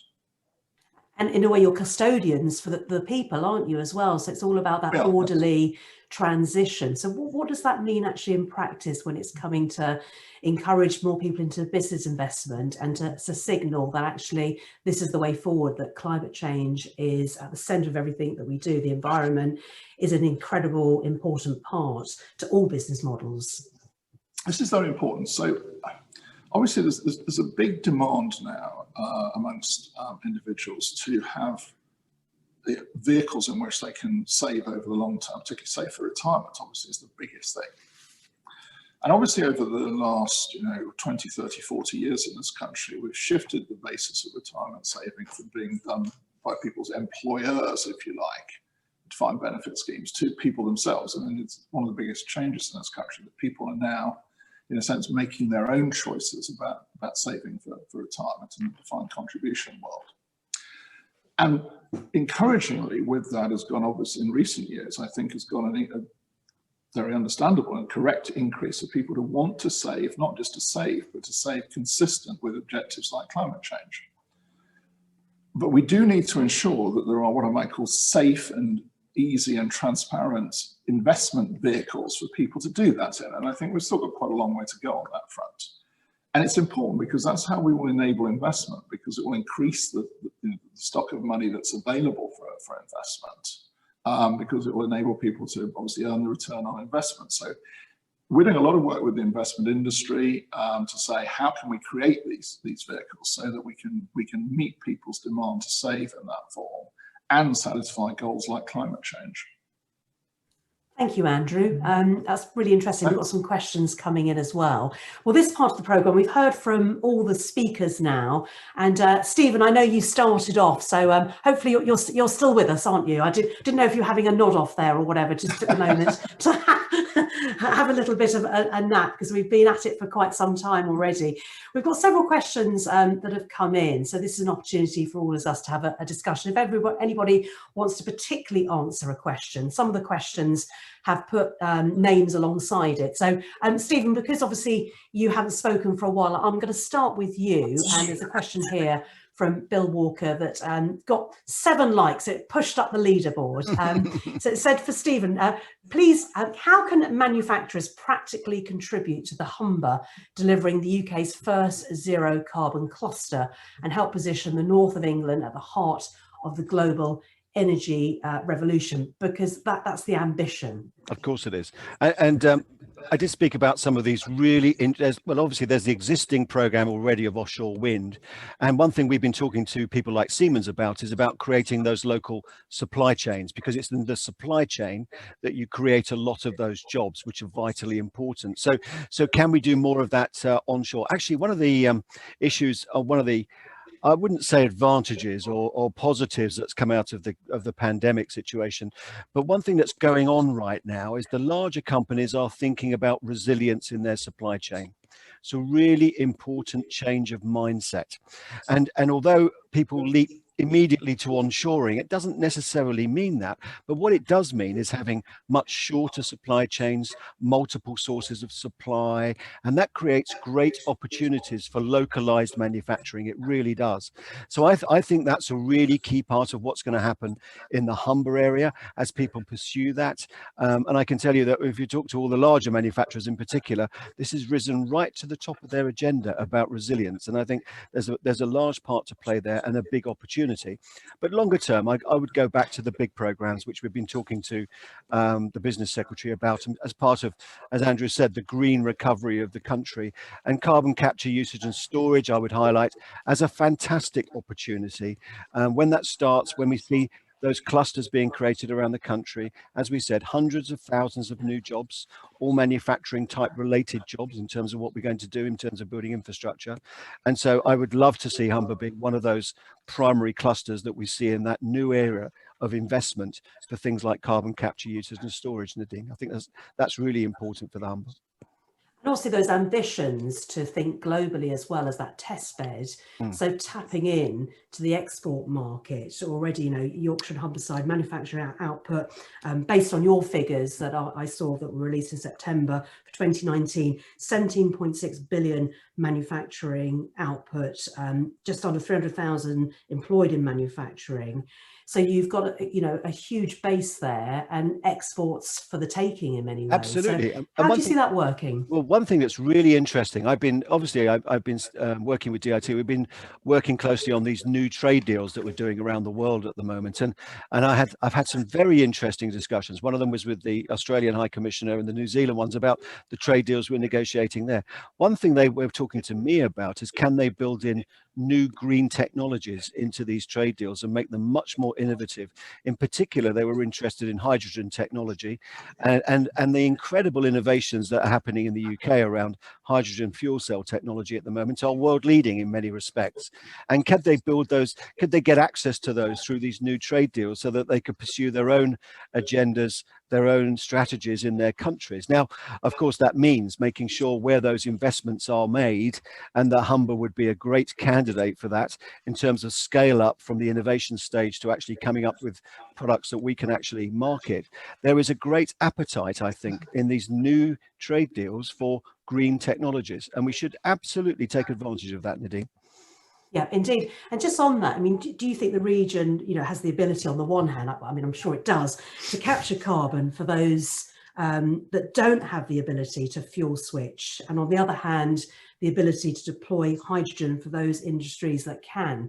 Because there's a reality check here that some companies can't deploy hydrogen for all sorts of different reasons. So that capturing carbon is going to be incredibly critical. Yeah. Do you think the appetite is there, particularly among communities and people, to understand the importance of carbon capture? Are there downsides to it? There's a couple of points here. First of all, government's got a key part to play in pump priming this activity, and we've seen that in the initial pilots. And because there's a large amount of risk involved in the first innovative installations, and to scale up is quite important, and people need to understand it. It's, if you look at carbon capture in particular, it's one of those things where you do need to create local clusters, and you do need to pump prime it from government. So again, as we see the new industrial strategy or the refresh of that rolled out, you'll see as this is going to be one of the priorities. And I would like to think that Humber would be one of the priority areas for those initial investments, because once it's ideally situated geographically, it relies on where you are as an estuary, relies on the fact that you are one of the largest emitters, means you're also one of the biggest candidates for this new technology in a way. So I think that presents a really, really good opportunity then to not only create these large installations, but also the supply chain that goes with it. And that's vital for creating those really essential manufacturing jobs locally in a new green technology industry, which I think is really exciting. Yeah. Liz, and anybody else want to comment on that? You're more than welcome to.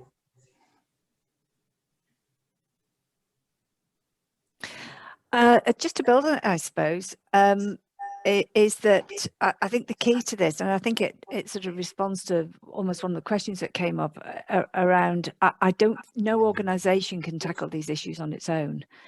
And we have to look at our supply chain, and we have to look at our partners, and we have to look, we all sit in a kind of our own ecosystem. And we have to be aware of that ecosystem that we sit in. I don't mean actual in a biodiversity context. I mean, you know, we work with lots of local councils. We have to share resource. We have to think about supply chain. I think the world has become a much richer and more complex place to tackle the issues, and I think we need to embrace it. And Liz, there was a comment from an anonymous attendee. I don't think it's one of your family members, because I agree with them as well. It says, I don't know of any other company that has refused furlough, offered interest-free loans, and given upfront mental health support if required staff during the crisis. Well done, Yorkshire Water, such a passionate speaker. So that's a nice comment to see and hear. And in many ways is a fantastic way of attracting talent and retaining talent, isn't it? It's we talked about actually getting the right skill set. Can you give us a sense, Liz, of where we're at when it comes to attracting the right people into the industry? And do people know enough about Yorkshire Water and this whole sector to think, yeah, this is an industry I'd love to work in? Because actually you probably get the same type of people coming into your industry as do the petrochemical industry, as the building construction. And in fact, looking outside your remit and encouraging other industries to take a part in your industry is often the best way to collaborate and get the best, freshest and most up-to-date ideas. Yeah. We do attract great talent because you know, people come to the water sector because they're interested in what we're doing, and it's a very purposeful thing to do. But actually, with the new way we're working, we're actually having to attract much more niche, so you know, digital competence that we've never had to before, blue-green infrastructure engineering. A lot of the solutions to some of the challenges that we have are working differently with communities. So we actually need sociologists to work with us to change community behaviour. So once upon a time we needed engineers who knew about pipes and pumps, and now we need social engineers and digital type engineers, as well as the traditional pipes and pumps. So what we have to do is make sure, particularly here in the north, that we've got access to that talent. So we need to think you know, we've joined up with Leeds with a particular initiative to make sure that we are looking at diverse workforce, and that we're looking at sort of playing our part with Leeds City Council to make sure that talent is coming through, because it's not just our demand, it's the supply in the locality as well. And we've realised it's that big businesses that need new skills. We have to start to play our part. And realistically, we expect schools to do a lot for us. But you know, when you think about teacher training colleges, that there is a set curriculum that Yes. teachers tend to go through, but Yes. we need them to be so much more in terms of switching on people to Yes. the ideas and the possibilities, and particularly when we've got some industries which are, you know, in decline because of the way life is, it's cyclical, and also because of the fact that greener technologies are going to take up so much of our mindset and our Yes. space and our time as a necessity, that we need to encourage people into these industries as well. So, you know, what are your thoughts of working, you know, before children hit 18, so that they have the opportunities to really think through the career opportunities? And that's part of what we're trying to do, is to get access into schools, because part of it because we do have a lot of, you know, difficulties across the north with, you know, with pupils not knowing what they're capable of, or not having the aspirations, or thinking I'll never get a job at Yorkshire Water. Well, of course they will. So quite a lot of what we do is outreach into some of the more difficult areas to have access to schools, particularly with young females in engineering. We have a Women in Engineering Week, and we encourage school children you know, into Yorkshire Water to learn more about what we do, to actually give them the aspiration to even think that they can do that. And we had 30 school children in Yorkshire Water yesterday doing just that. So I think we can't just sit and wait for the education system and teachers to do this. We have to be much more active. Indeed, and it's such a big ship to steer anyway when it comes to education, that there's definite need for employers to fill that hole, and also that vacuum, and to, you know, help teachers and parents understand the new ways of working. You know, parents love them, I'm one of them, but, you know, sometimes we're not best placed to know what's going on in the world. Yeah, indeed. Okay, well, I've got a question that's risen to the top, and this one is for you, Andrew. It had happened, didn't it? The PM has said the UK must get ready for a no deal with the EU. What preparations are the Bank of England making for this? And this must have been part of your planning scenario anyway.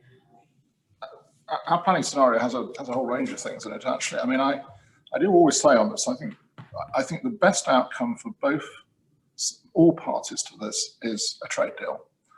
Stephen made a tremendously important point in what he was saying, which is that, you know, the fact that trade deals can be not only, in a sense, the way to sort of, in a sense, embed what we have at the moment, can be the way to innovate, to encourage innovation, innovation in technology, and the way to spread that innovation.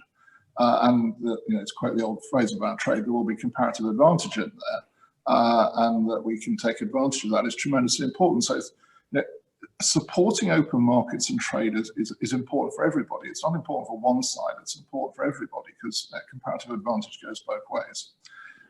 If there isn't a trade deal, or if there's a very limited trade deal, we have to be ready. Now, at the Bank of England, we focus particularly on financial services, which is obviously the industry we spend a lot of time with. We've done a huge amount of preparation with that. In services, there are trade deals. They look a bit different. It particularly goes under the heading of equivalence, actually, in financial services. You know, the UK obviously is a world leader in providing financial services. I'm providing it globally. Again, you know, I believe that the best thing for everybody is that those markets stay open. But we are ready, and the financial services industry, I believe, is ready if that doesn't happen. Now, obviously, from the point of view of our role in terms of the economy as a whole, we keenly follow what goes on in the economy as a whole. We have our network of regional agents, including in Yorkshire. They give us a very large amount of information, and we are looking very carefully at how the implications of whatever comes out of this process, not just in terms of the trade, whatever a trade agreement is or isn't, but also, you know, to be honest with you, the disruption that might go with it over the short term, and we hope there isn't, by the way, we very much hope there isn't. But we will then be able to factor that into our policy making, and particularly our monetary policy making. So we follow that very closely. Indeed, thank you very much for that. And anybody else want to sort of comment on, you know, plans for Brexit? Stephen, maybe your thoughts on this and what your members are telling you. Well, they're telling me exactly what Andrew said.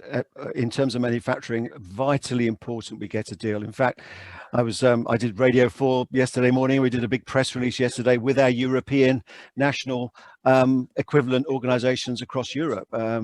It's in everybody's interest. It's not just a UK matter. We have, as we said, about half the country's exports are manufactured goods.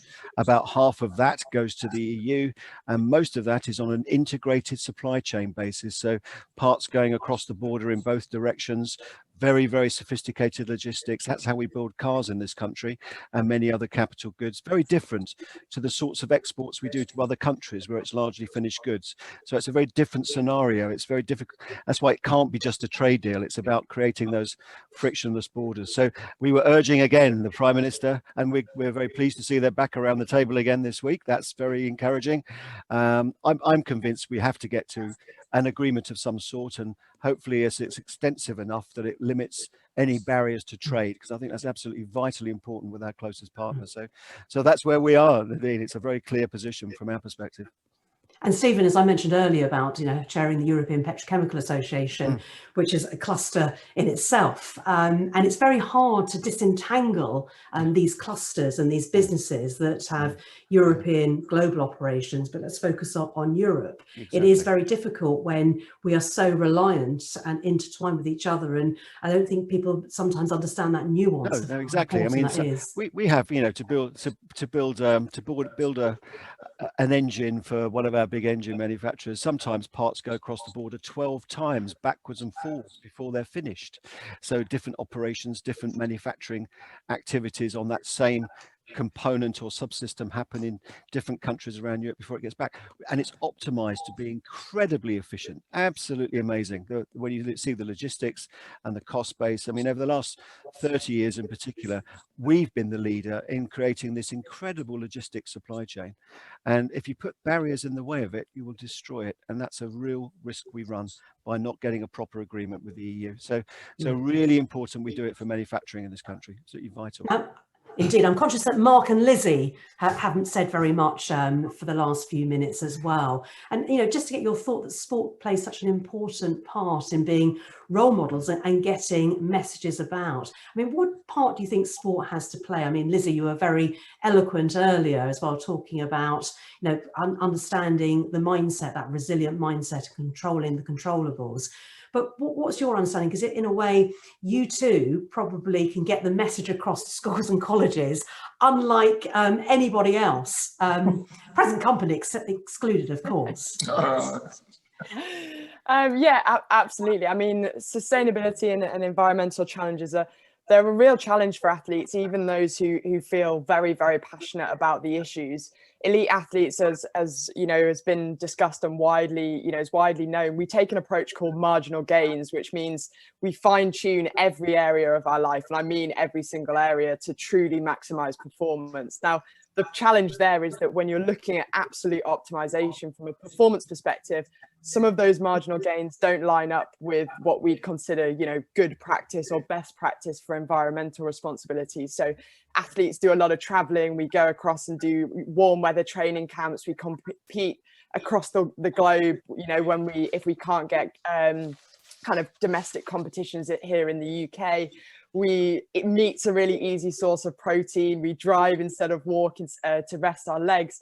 And this doesn't mean you can't be successful and still be environmentally conscious. It just means there's a challenge for athletes in terms of prioritizing performance and also our responsibility. But absolutely, it's not all bad news. Whilst you won't find many athletes kind of living in eco huts and growing organic carrots, we do have a voice and we do have a platform, and you are seeing the growing rise in athlete voice and the voice of sportsmen and women across the globe.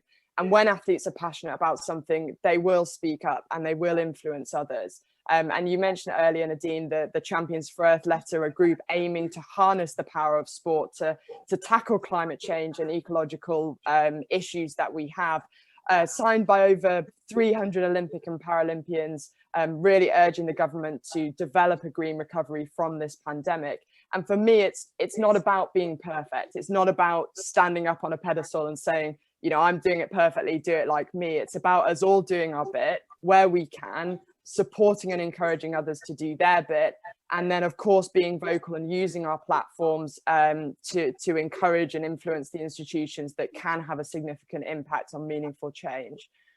So yes, absolutely, let's make this a problem and a problem that needs solving now, but let's bring solutions to it. Indeed, and as you said, that we all consume and use things. I know I've travelled a lot over the years, and I would like to think that I'm offsetting my carbon when I'm booking my flights as well. And I often think, having worked in aviation and in terms of chairing conferences and being involved with different airlines from around the world, whether it's writing their crisis comms plans, because I run a media business as well. But often aviation has become the scapegoat for climate change, hasn't it? And in fact, the main sources of CO2 emissions are combustion engines, poorly insulated buildings, and energy inefficient heating and air conditioning systems. And in many ways, the aviation industry, I know you're in partnership, Mark, with British Airways, have done so much to innovate. You've got some brilliant engineers with the passion and the knowledge and the know-how, and so much more to be done. So just your thoughts on that, Mark, in terms of, getting that message out about climate change, but also being mindful of the fact that we're consumers. We all face that challenge as well. Yeah, I was very taken with something that Stephen said earlier about the lead that the Humber region can take here when he referred to the turbines. And I think my sense in listening to the debate, is that we need educating, and we need supporting a little bit better than perhaps we do. And Andrew commented quite rightly that we've got our heads in trying to deal with COVID, and that our heads in trying to create an environment in Tokyo next year which is safe and secure for the athletes, not only to train and compete in, but actually to live, as I mentioned in my talk. And I think that our association with Hull University drives that opportunity for help and support to us, because of some of the issues that you're raising there. I mean, we have so many suppliers and so many partners. I'll give you a quick example. We have 75,000 items of kit that are given by Adidas to the athletes. Every single one of those is in plastic bags. Adidas have done a superb amount of work over the last couple of years in terms of their technology, in terms of their some of their recycling opportunities for footwear and so on, which is really commendable. We're working with the IOC and Paris to make sure about the interference. It's not from my side, but we're working with Paris and Tokyo to really make sure that the carbon footprint in Paris 2024 is 50% less than it was in 2010, But somebody this week, I think on the webinar, was saying, that 98% chance of doing everything is not an opportunity. Everybody needs to do what they can, and that's the point that Lizzie's making. Everybody needs to do what they can over the next 4 or 5 years, and in that. So, in that, we need advice and support and help. And, this is stimulating thoughts in my mind about how and what we can do. You rightly pointed out, Nadine, that this global opportunity and the global voice of athletes is critical, and does have a platform, certainly with our prime ministers, but also heads of state throughout the globe. There's 206 national Olympic committees. And we are, I think, all driven by an opportunity to work together, in particular in demonstrating that the Tokyo 2020 Olympic Games, is an opportunity to reset across a whole raft of things, one of which is obviously discussions and debates around climate change and sustainability. It's a great opportunity we have. It is a great opportunity, and as I said, people have a lot of respect for athletes, and it's a voice that can be used in a very positive way. Andrew, I've got a question for you here. I mean, you talked about the importance of business investment, and that's been weak in recent years. So just off the back of that, is there a role for government to encourage equity investment through providing attractive tax breaks for employees, or I don't know if it's meant to be employers, to invest in the companies they work for? No, for employees to invest in the companies they work for. This would encourage equity across the country rather than just the South, and also improve productivity and staff loyalty. So actually attractive tax breaks for employees to invest in the companies they work for. So maybe like a partnership model in some respects. Well, I think there may well be. It's not particularly, I would say it's not particularly our field of expertise, but I think there may well be. What I would say, just step back from that for a moment, is that one of the things that we're keen to do, I'm keen to do, is actually to encourage equity investment in the recovery from COVID. Obviously, COVID has been a huge strain on businesses. The pattern of impact is obviously very uneven, but those who have been impacted, it has been a huge strain. There's been a lot of support from the financial system and from the government to meet that strain, which is just as it should be. But obviously, we've got to plan for a world where businesses come out of that, out of COVID and out of that support.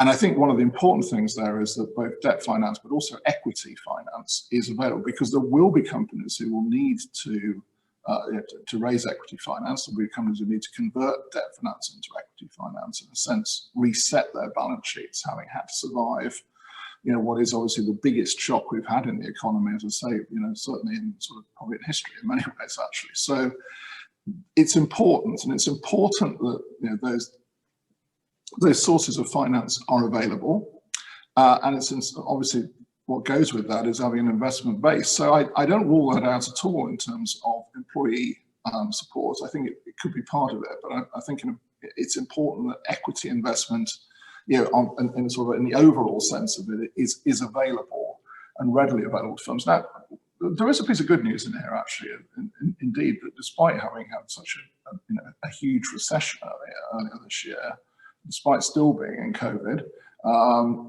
companies have been able to raise equity during the course of this year. That's good, because it has been a huge shock to the economy. But I do anticipate that we're going to need to be able to provide equity finance on a scale that was well beyond what would be the norm, as it were, in terms of more stable economic conditions. Indeed, because I'd imagine those companies that have a healthy cash flow balance are holding on to that for the moment, rather than they are. investing. Yeah. No, I mean, indeed, that's one of the interesting things, actually, is that what we tend to call the corporate saving rate, in other words, the cash balances, cash in banks, if you like, held by companies, actually has gone up this year, because what companies have, very wisely have done, actually, is on a precautionary basis, and some of which hasn't. Some of whom haven't had to use it yet, some of whom have. But companies generally sought to raise cash in order to have those buffers, if you like, in place, given the shock they were going through. So you're absolutely right in that sense, yes. I've got a question for Liz and Stephen, and it's got a few likes. It's risen up the leaderboard. The water sector has been exemplary in committing to a 2030 net zero goal. Many of the large organisations in the Humber have their own organisational targets, but looking at decarbonisation in the Humber is a systematic issue due to interdependence between not only organisations, but different challenges such as flooding, health and welfare and more. Is the issue really about sustainability for the Humber? And what are the panel's views on how innovation and technology can be used to navigate the trade-off between individual organisational objectives and collective regional sustainability? I know you've covered some of the points to that, but it's a well thought through question. Someone spent a lot of time and effort constructing that, so I think it's important that we give it its due respect and answer that one. Liz, you first, please. I think it's a really good observation. I think it's tempting for individual organisations to talk about their carbon credentials, because it's kind of PR, isn't it? But the truth of the matter is that you can't get to net zero without collaborating in some way, shape or form. So I think Stephen mentioned before, or was it Andrew, about, if we're going to transform our fleet to an electric fleet, which we're looking to do, why would we put charging points when we can work with the other utilities and councils and share that resource? So I think, the temptation is to say, well, here at Yorkshire Water or in the water sector or across Yorkshire or across the Humber, we're doing all. The point is that actually everyone needs to do their bit. Everyone needs to look around them and say how you can collaborate to actually be more productive, to Andrew's point around productive investment. So invest once and use more and share the resource. is what we need to do. And then you need to cut it and say, right, are we doing enough in the Humber? Are we calibrating enough? And then cut it by geographies. But I think it's incumbent on us all to look at the quick wins to get best, most productive use of green technology to achieve what we need to do, and then do a regional check or an industry check to make sure that that's working well. So for us, yes, part of the water sector, we've said in the water sector, if some of us can't get to net zero by 2030, which is our stated goal, then others of us will step in and go further. So that's a commitment for the sector. But actually, we're looking across Yorkshire, and there will be focus in the Humber as well. And it is complicated. It is. So I think maybe we should look through a Humber lens. Actually, it is time to start to measure carbon because it's got such a big challenge. Maybe we really should get together and focus on the achievement of carbon neutrality in this particular region. That's a learning point from today for you, is it, Liz? That's an action point. Okay, interesting. Yeah. Stephen. I think it's a really good point, as Liz said, and perhaps we can. In my remarks earlier, I talked about some of the hard data we're seeing now. For the first time, we're starting to collect data on people's improvement in their profitability, and why that's important is because very often we think of objectives, organisational objectives, being at odds or at a contrast with the net zero objectives. Very often we think net zero sounds like a nice thing to do, whereas actually the objectives of my organization are to produce profits and make returns for shareholders and those sorts of things. And for the first time on a national basis in the last 12 months, we've been collecting data that actually is now showing us that those that have invested in pretty adventurous net zero objectives in their businesses, whether it be installing, net zero power consumption units or improving the efficiency in their operations towards that goal, have actually seen an increase in their profitability. So it's really, so for us, that's an important link to link those traditional sort of objectives of businesses to the new green agenda. It's not a nice to have, it's something that can actually improve your competitiveness. And also, back to Andrew's point, starting to attract different sort of investors in your business as well, which is really, really important. All of a sudden, other people are interested because you've now achieved a much, greater impact on the net zero targets going forward. So I think we're starting to see in the last 12 months, definitely getting that data through now, which does show that there can be a real convergence of objectives which are traditionally around performance based for that business and the net zero agenda. And I think that will drive that change. That's really important. Andrew, you were nodding away then. Did you want to add anything to that? I agree. And I think one of the interesting things, and we don't know the answer to this because we're still obviously in the midst of it, is just how much what I might call structural change in the economy COVID is going to cause as well. Now, of course, that's a difficult thing in the current environment because it will cause dislocation and it will cause disruption. But I think we can already observe it going on. I mean, we can observe our basic patterns of living changing. I mean, you look at the pattern in which we live our daily lives changing. We're observing changes in the demand for products. I mean, I think, I always say one of the best examples of this so far this year is retail sales in this country. So in fact, by about August, the total level of retail sales in this country was more or less back to where it was before COVID. However, when you looked under the lid, it was very different. The share of online retail sales had risen from about 20% to about 30%. So that's a 10 percentage point increase in a space of about 3 or 4 months. Now, it's interesting. An interesting fact is, how long did it take to see the previous 10 percentage point increase in online retail sales take place, i.e. from about 10% to about 20%? The answer to that question is 7 years. Now, we don't know. Genuinely good question, but to what extent is that 30% share going to be sustained, or to what extent is it we're going to change our patterns, revert in some degree? But you can see structural change going on in the economy now. That's a difficult thing, because of course it can, let's be clear, cause job losses. It can cause more structural change in the economy. It can cause businesses to fail. That's difficult. But out of it does come change. And I would expect that we will see, this is such a big, if you like, shock to the economy. I think we will see change. And I think there is an opportunity there to in a sense, harness our other objectives, of which, climate change and the green agenda is, I would say, probably the most important part, to harness those things. So we don't want to see that. I mean, look, we're not going out to look for this dislocation. I think it will happen to a degree. Indeed, and I suppose the aim of quantitative easing is quite simple, isn't it? By creating new money, you aim to boost spending and investment in the economy, but there's consumer confidence as well, which is a hard one to judge at times. And also, if we're thinking about sustainability and the environment, we're encouraging people to be more careful with the use of resources as well. So there's sometimes conflicting messages that can come across, Andrew. Yeah, well, I tell you honestly, one of the hardest questions I get asked is, and I go to schools and get asked, is how does the Bank of England create money? But I'm not going to drone on for about half an hour on that subject. But you're basically right. I mean, what quantitative easing does is essentially take one set of assets out of what you might call sort of, broadly held investment, i.e. mostly government securities, and put liquid cash in from us into the economy, which can be used for investment, can be used for consumption as well, but it's there for use and it's more likely to be used in that form. And that's the way you get quantitative easing, in a sense, spurs economic activity.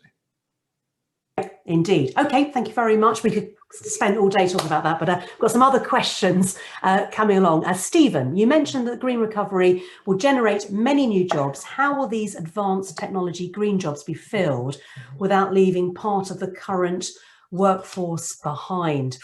Oh, tough question. Very, very difficult question. And again, as I was talking before, we've got this dual track approach. We've got the digitization agenda going on, which is a national scale conversion for manufacturers to digitization, of which we're at the beginning of that journey. And alongside it, we have all of these new green jobs that will come through when we start building very large CCUS plants and all the other things that we are talking about. So really important, and this is another area that we spend a lot of time on, is the skills agenda and making sure the right skills are being generated for this. We have, it's a subject I discuss very regularly with the Secretary of State for Education. Make UK is one of the largest apprentice providers in the country as well. We have thousands of apprentices in our apprentice training centre, and it's really about matching really where the education agenda is. Very often, many of our members say to us, they take graduates from university, engineering graduates into very sophisticated businesses, and they are not work ready at all. They need a lot of additional training to make them work ready. They need, certainly at the moment, digital skills, and they certainly need some green skills in terms of where that's going to. So there's quite a lot of work going on about how do we catch up the education system to match the structural changes that we're seeing going on. And it's quite hard because actually traditionally the education system is quite a slow moving beast. It's quite complicated, it's quite slow. And actually what we're seeing now, and I think one of the things we're learning through the pandemic is that it's actually been an event that's accelerated many of these trends. So we need to accelerate the skills that we're generating to be able to fulfill that. Some of the bigger manufacturers, of course, are developing programs to do exactly that. It's really how you feed that through to the supply chain that's going to be vitally important. So there's a real concentration on this issue. I hope we can make some real progress on that with the Department for Education over the next few months, because there's some very interesting new ideas coming through there. But we need to be ambitious. We need to be, that's always my point to them, we need to be more ambitious than we are at the moment in doing that. And the last point to make about this in terms of displacement of workers, and we've certainly seen this to a more detailed extent in digitization. We've actually seen people that have digitized and put collaborative robotics into production lines increase their employment. So rather than the old idea about robots replacing staff on the shop floor, what tends to happen is the jobs change to something else and they employ more people because they become more productive. And it's that job change we need to concentrate on, that reskilling that needs to happen. So people going away from being traditional production engineers to being data analysts is a very common journey that happens in many companies at the moment. And the same will happen when it comes down to green technologies as well.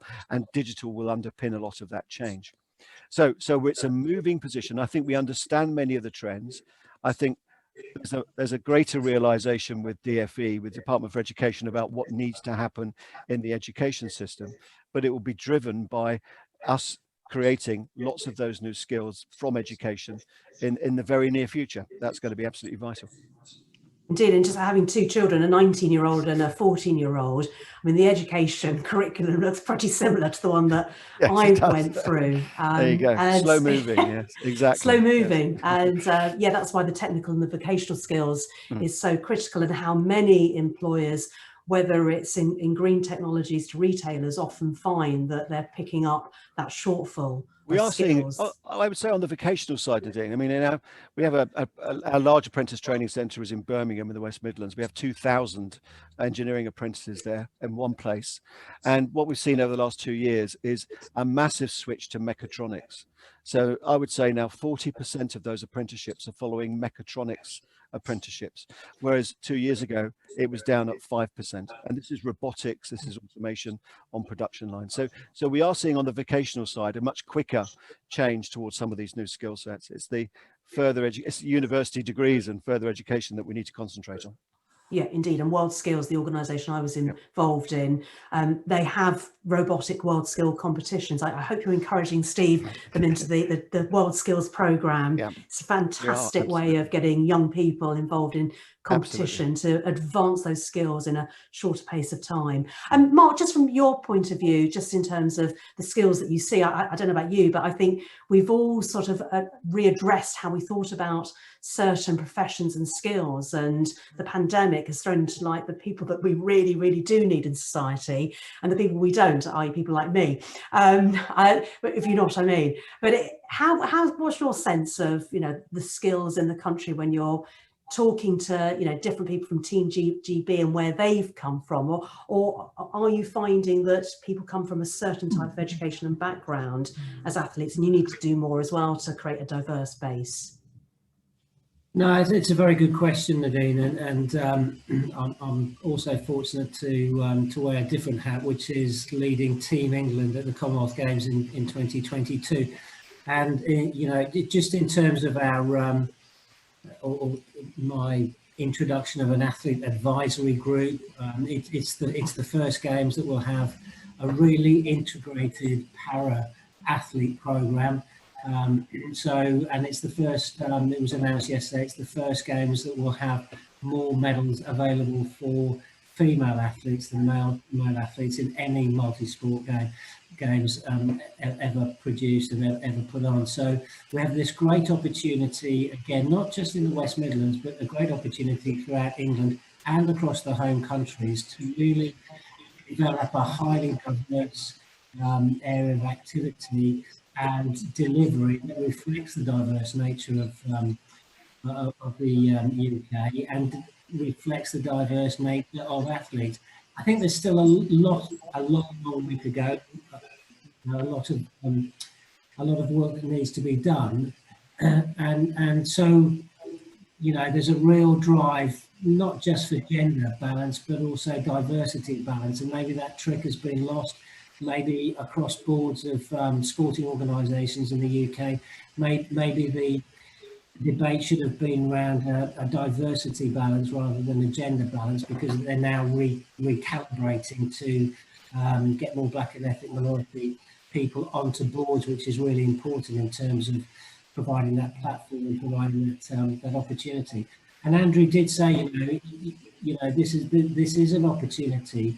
Or this is a moment in time for greater opportunity, look at things slightly differently, and hopefully in what we all hope will be a post-COVID world by next summer, we'll hope to see, but hopefully that opportunity for organisations, sporting organisations, for athlete organisations, for games delivery organisations, just a higher purpose rather than, you know, what perhaps I've been concentrating on, which is solely the performance of the athlete. It's about how they win medals, you know, I think, which is just a slight tweaking of the narrative.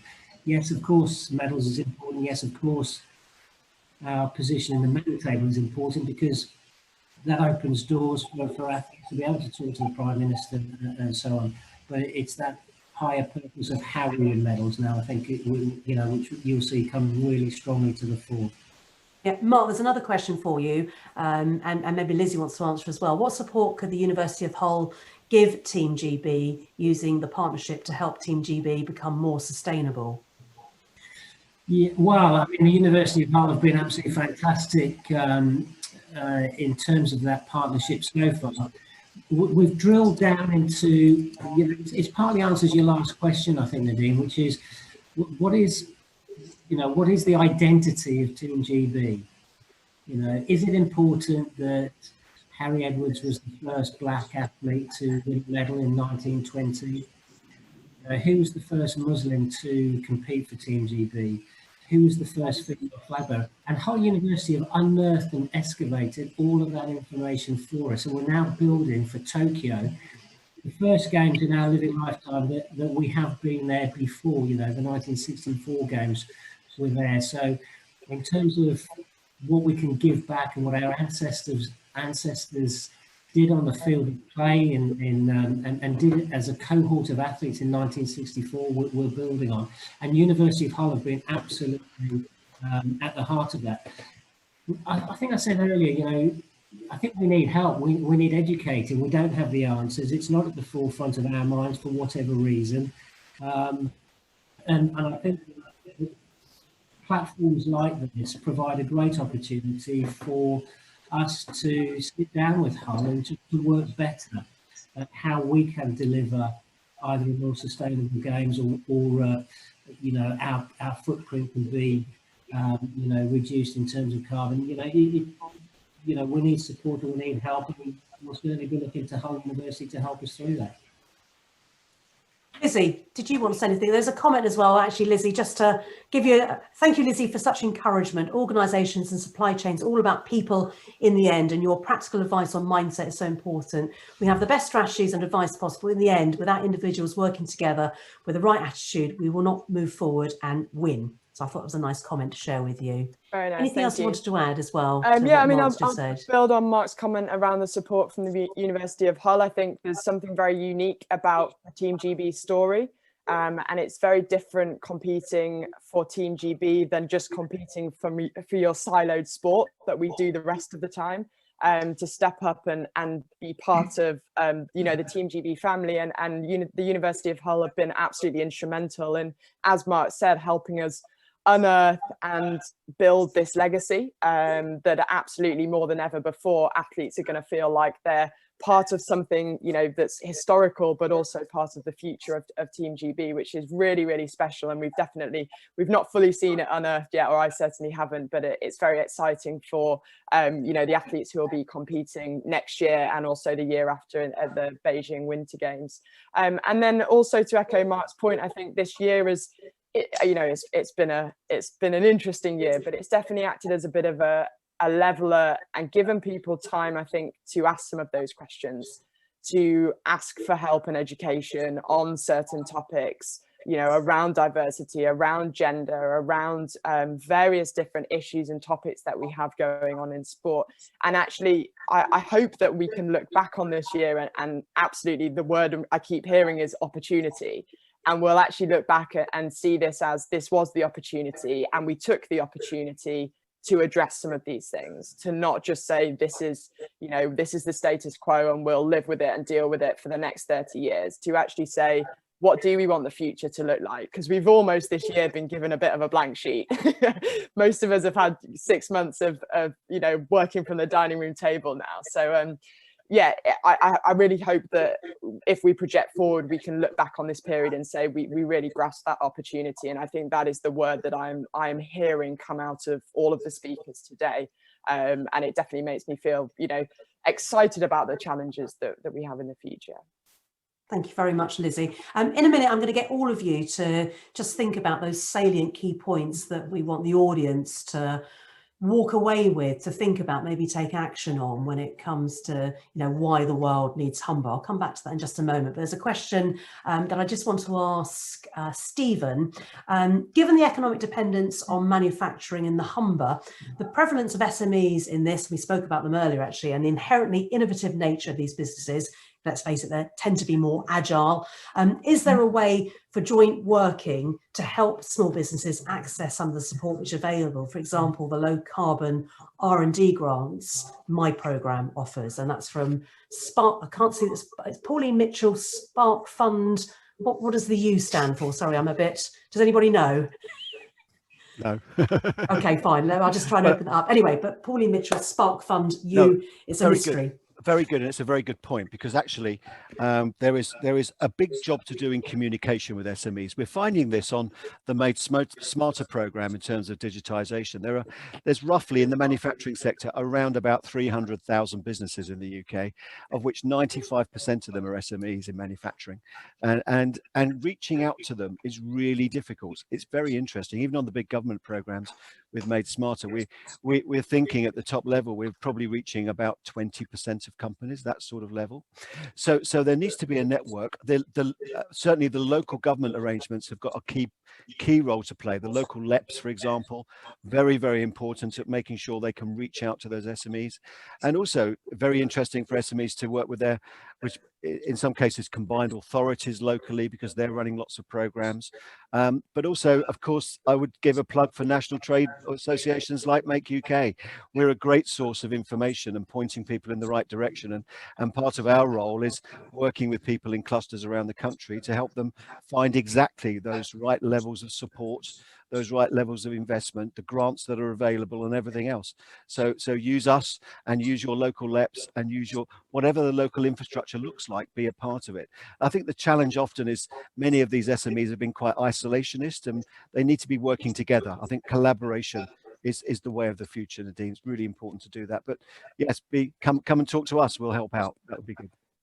Indeed, and I know associations have their own challenges of being meaningful and useful to their members. So it's about constantly evolving what you have to offer as well, and having your finger on the pulse. And Stephen, from where I'm sitting, it looks like you're doing all right there.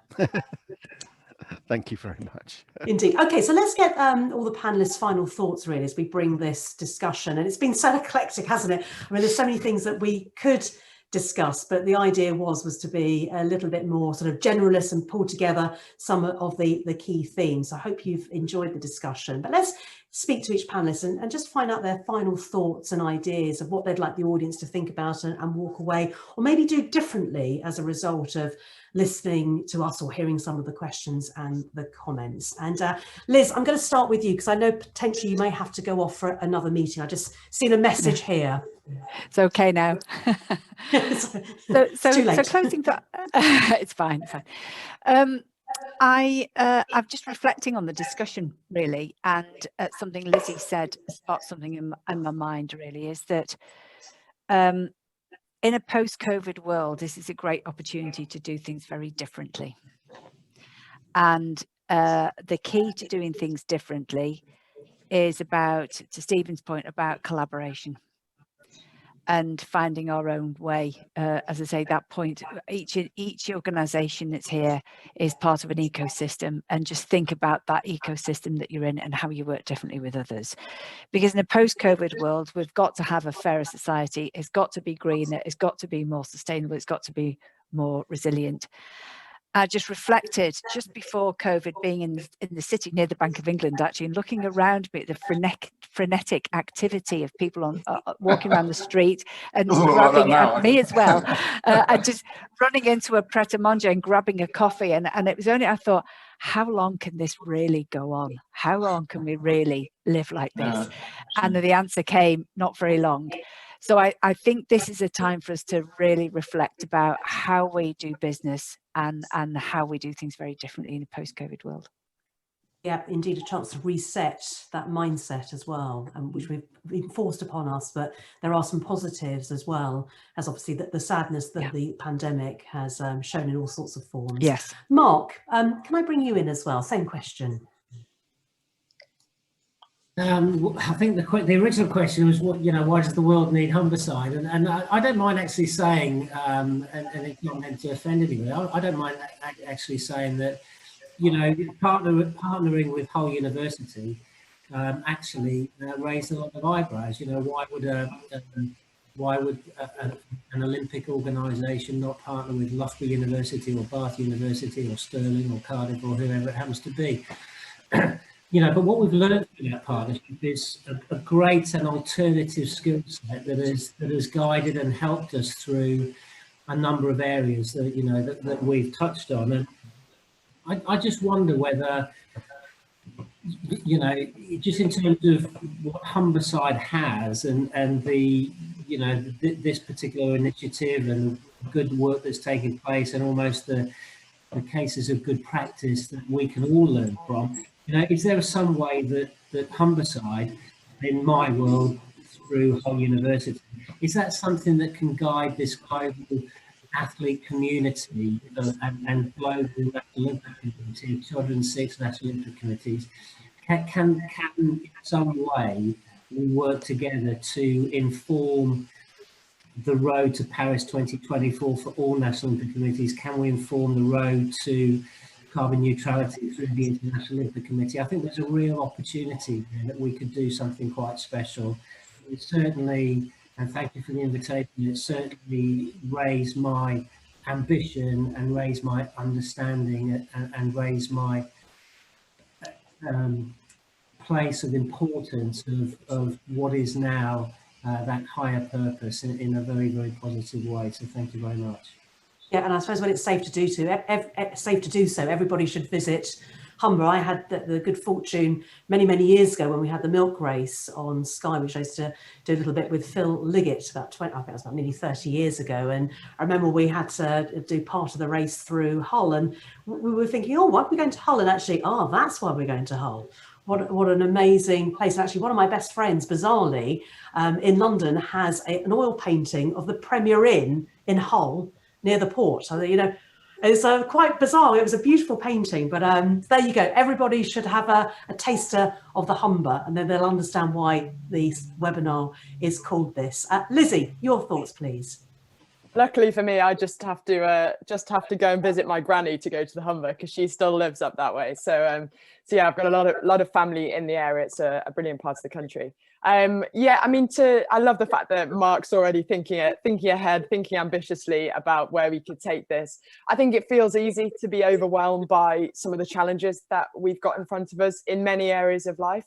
And as we've kind of discussed, the question is, as we move through the recovery from what's going on at the moment, will we choose to see these as an opportunity to thrive, to make the world a better place for everyone, or will we stay in survival mode and keep responding in a bit of a reactionary way? And I think it's so important that we don't waste too much valuable headspace thinking about, you know, what could have been this year. It's amazing and inspiring to hear from the speakers, and I feel very, very honoured to have sat on the panel this morning, hearing from the speakers who are absolutely choosing to thrive.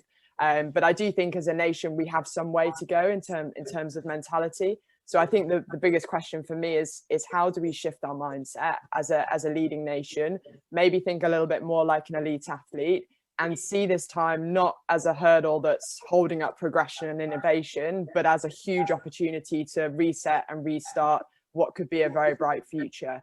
And to echo a couple of Liz's and Stephen's points, firstly, we absolutely can't do it alone in silos or as individuals. We do need to work together. And secondly, from an education perspective, so great to hear about Yorkshire Water's educational programme. We need the next generation to bring new perspective and talent. And we want them to come to this equipped with, yes, the skills, but also the mindset and belief to thrive. Thank you very much, Lizzie. Stephen, same to you. Well, Nadine, I was just reflecting that this has been a very, very positive panel discussion this morning. I sat on 3 webinars yesterday, 3 panels in different environments, and this was by far the most positive I've done this week. It's extremely good to see such positive energy, and I think it's right, because I think there's a fabulous opportunity for the Humber. I think what we've been able to discuss today, I know, and today is, as Lizzie said, we shouldn't focus just only on the challenges of today. Of course, it's right we survived this period, but looking forwards, we have a fantastic opportunity in the Humber to really capitalize on these new investments and new trends going forwards, particularly around the green investments, by where you are and what you're doing already, and the fact that you've already got a head start on many other areas of the country. So if you're a manufacturer in the region, if you're an SME, I would encourage you to think about life in terms of these twin tracks going forwards around net zero, green investments and your role in the supply chain there, and around digitization that's going to enable it. I'd encourage collaboration. I would also encourage the region to become a leader in the skills that are required. There's a great need for collaboration at a local level to create the right level of skills for these new technologies going forwards. And again, Humber can play a leading role in that. So I'm very optimistic, I'm very positive, and it's been a great pleasure to be a part of this discussion, Nadine. So thank you very much for that. Pleasure. And thank you for sharing the fact that you found this a very positive experience. Maybe that's a new renewable energy, positive energy. Maybe we can get some electricity from it. May only from a tiny amount, but it's essential. Andrew, thoughts of yours as well. Well, I mean, thank you for inviting me to participate. I mean, I've really enjoyed it. I mean, Stephen's right. It's been very positive, and I, start with the fact that innovation is a key part of our life all the time. I mean, Liz told us that the Vikings were innovating in Hull. To start with, maybe the people innovating before the Vikings.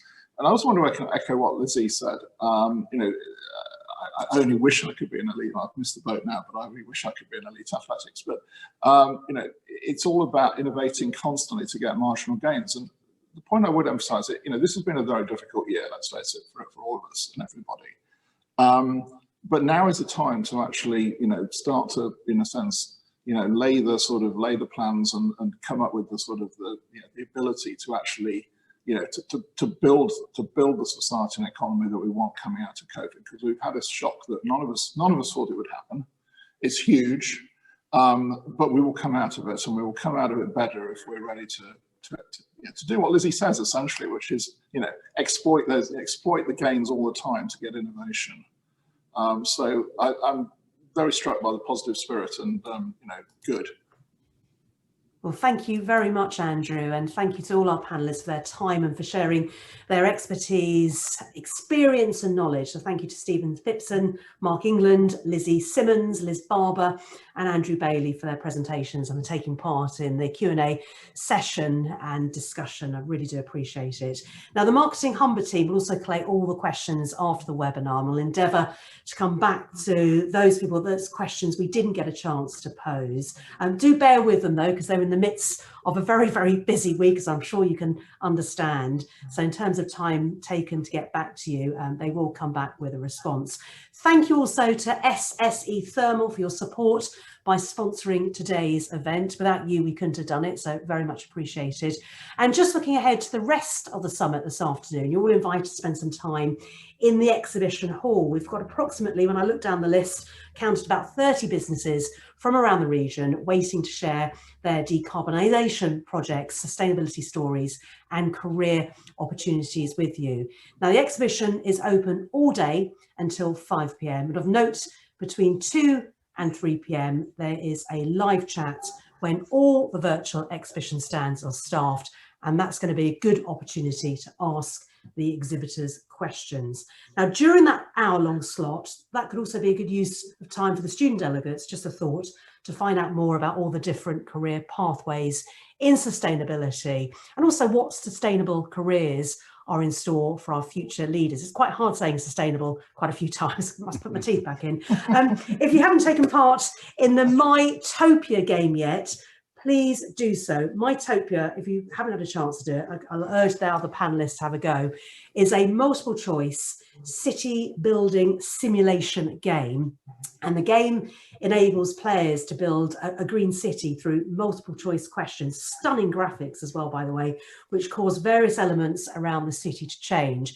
And the purpose of the game, my understanding, is to demonstrate the complexities of the cause and effect relationship between the choices we make today and the impacts on the environment, the economy and our lifestyle. It's a really neat platform. My score on my first attempt, and my only attempt, was a paltry 54. I noticed other people had scored 75, 76. I think I was a bit of a realist when I was taking part in it. So I'm not quite leaderboard position, but I didn't want to anyway, because I'm not allowed to win the competition, nor are any of the other people who designed the game or panelists or speakers taking part. So, I urge the panelists to have a go, but obviously we'd like other people to win the competition outright.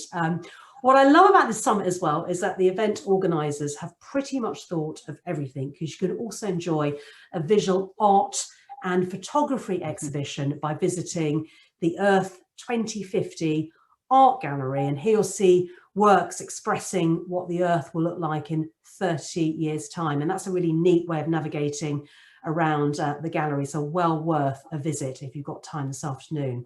At 1 p.m, don't forget to join the Waterline Live, an international webinar where the host of the Waterline Live podcast series, none other than Jonathan Levy, is going to bring his climate conversation to your screen with major webinar of international guests to explore, I think, the latest trends in climate change, the global demand for solutions and the resulting opportunities for Humber. And then finally, later on at 3 p.m, we have the final webinar of the day entitled World Humber One. Who thought of that title? How the energy estuary can lead the way in low carbon power. And that's going to be led by Stephen Wheeler. If you don't know, he's the MD of SSE Thermal. And Stephen's going to be joined by a panel to discuss, as the title suggests, how the Humber can lead the way in low carbon power generation, with a message being that if you can do it here, you can do it anywhere. And also going to look at the role of the Kedby Clean Power Hub in achieving this. So an action-packed day in store for you all. Thank you very much for inviting me to host the International Business Day at the Waterline Summit. And I think it's evident that everyone has a part to play in the drive to net zero with collaboration. We've heard that phrase, that term said throughout this morning, as ever, the key to making decarbonisation projects and solutions a success for the coming months and years ahead. I'd also like to thank the Marketing Humber team for all their hard work and effort in producing this virtual summit and the impact this initiative will have on both a national and I hope an international stage in the drive towards net zero status, while promoting the economic opportunities of becoming a greener economy and not forgetting a healthier environment for all of us to live in. Who can argue against that? Who doesn't want a healthier environment? Nobody should have any doubt as to where the Humber is now heading as it pioneers the way as a global testbed for decarbonisation for other regions and countries to follow in its footsteps. Thank you so much for watching and for taking part in Why the World Needs the Humber. If the panelists would just like to wave and say goodbye. Goodbye. Bye. Thank you very much. Thank you very much. Thank you. And I wish the panelists and the rest of the summit and the audience the greatest of success going forward. Thank you again for watching, and until next time, goodbye.